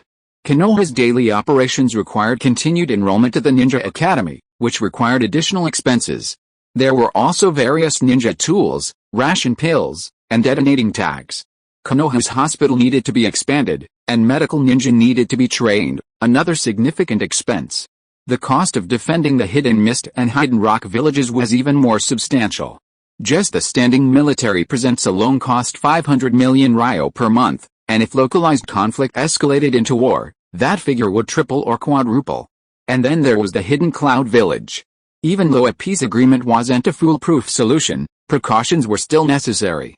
The staff recording the expenses kept calculating future budgets. Seeing that the discussion was nearly complete, Uchiha Kusunoki inquired about Konoha's future budget. Hokage-sama, assuming there's no major war in the future, it will cost over 50 billion ryo to meet these budgets, as expected. Uchiha Kusunoki covered his head. Budgets were never enough. Every ninja village has shortcomings, insufficient funding for ninja school training, inadequate medical care, or insufficient defenses. Everyone present had practically outlined everything Konoha needed to develop as a ninja village, and this funding was definitely insufficient. What if a war breaks out? Hinata Takuma asked, and the recorder gave a wry smile.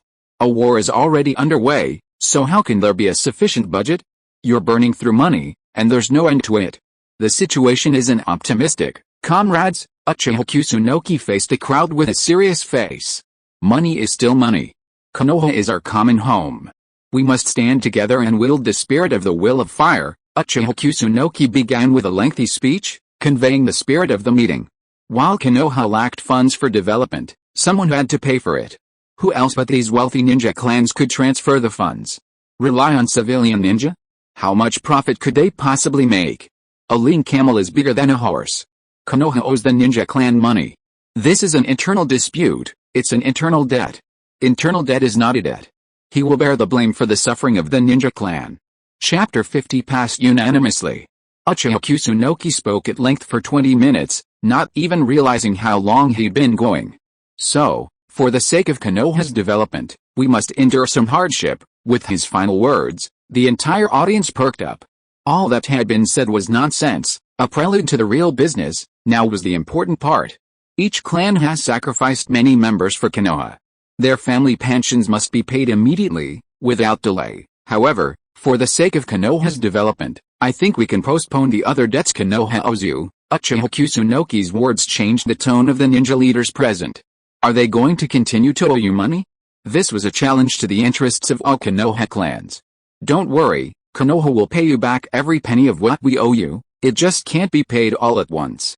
I have a proposal, we can pay in installments. First, pay off the first 3 tires. The remaining 7 tires will be paid over 5 to 10 years, depending on the situation. The interest will be paid at the bank's loan rate. What do you think? The ninjas cursed inwardly. What do you think? Of course not. We've all been living in poverty for so long, and now the money's in, you're still dragging it out? Do you think we are nothing? As the head of the Uchiha clan, I agree with this plan first. Uchiha Non raised his hand symbolically, then glanced around at the crowd. Well, everyone was looking at him with displeasure, but that wasn't a big deal. The Uchiha felt he could hold his own. His military might was there, and he didn't think anyone would be so arrogant as to challenge him. Hyuga clan leader, show some attitude. Uchiha Minami smiled at Hinata Takuma and gave him a look. You're my ally, why don't you stand up for me now? Hinata Takuma was on the verge of tears. He wanted to disagree, but Uchiha Minami's message was clear. As an ally, you should stand up for Lei. Backstabbing at this critical moment, Hinata Takuma could imagine the future of the Hyuga clan. They would definitely be targeted. Everyone's eyes were on Hinata Takuma, waiting for him to stand up and say those 3 words, I disagree. However, Uchiha Minami knew the moral character of the Hyuga clan. They would never be the first to do so. If they had the courage, they wouldn't have pushed the clan leader's younger brother out to die as a scapegoat to appease the anger of the Hidden Cloud village. What embarrassed Uchiha Minami the most was that all this was done in self-defense. I agree. Hinata Takuma struggled to say the word agree, feeling as if all the strength had drained from his body. Excellent, high moral character, everyone applauded Chief Hyuga. Uchiha Non led the applause, and the other clan leaders, looking as if they had eaten a fly shit, could only follow Uchiha Nan's lead. The leader is applauding, and you're still holding your hands? Do you still want to work? Got one. Uchiha Non turned his gaze to Senju Momoma. Chief Senju, the Senju and Uchiha clans co-founded Konoha, so they naturally understand Konoha's difficulties best. Now is the time to unleash the will of fire. I believe in Senju Momoma as the pillar of the clan, the Senju clan. Uchiha Non spoke several sentences in a row, frantically praising Senju Momoma and the Senju clan. So, what's your opinion, Chief Senju? Senju Momoma was paralyzed. His path had been completely blocked by Uchiha Non. With all these hats on him, he was almost taller than him. How could he say he disagreed? He couldn't bring himself to say it. The Senju clan had always prided themselves on being the legitimate heirs of Konoha, the heirs of the will of fire. If they failed at this moment, their political stance would be shattered. I agree, Momoma struggled internally, wanting to say no. He was desperately short of money, and restarting Hashirama's cell experiments would be an astronomical sum, potentially costing hundreds of millions. But Momoma ultimately relented.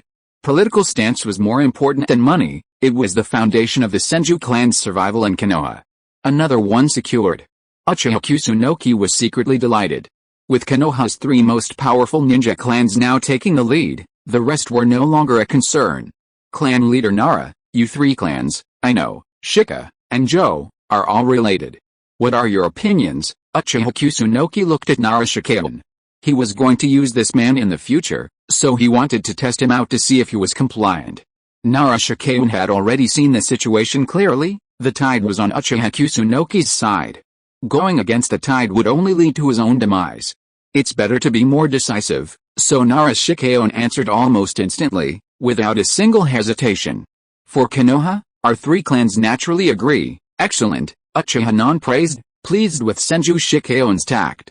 What about the rest of you? Who's in favor? Who's against? Uchiha didn't bother asking each one individually, so he addressed the rest directly.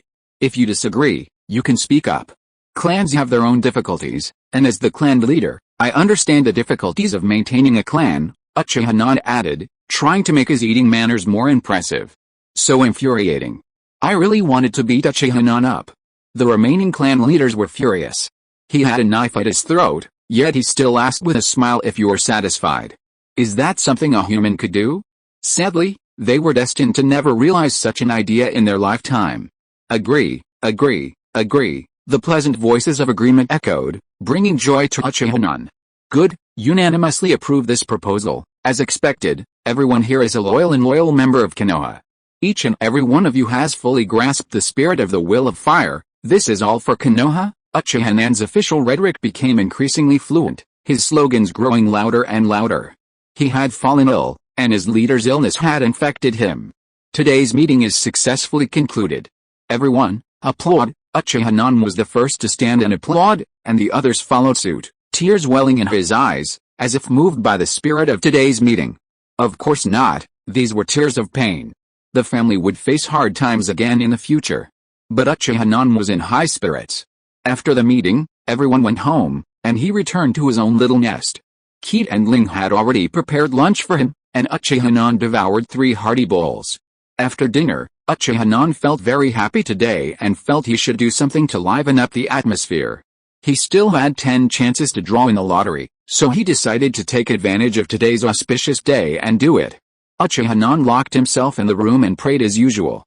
Buddha, Guanyin Bodhisattva, Jade Emperor, Jesus, please bless me to withdraw money. End of this chapter. Thank you so much for reading until the end. Don't forget to give it a like. Looking for more exclusive content and immediate access? Subscribe to our Patreon. Remember, every like, subscription or donation encourages us to continue. Thank you all. See you in the next video.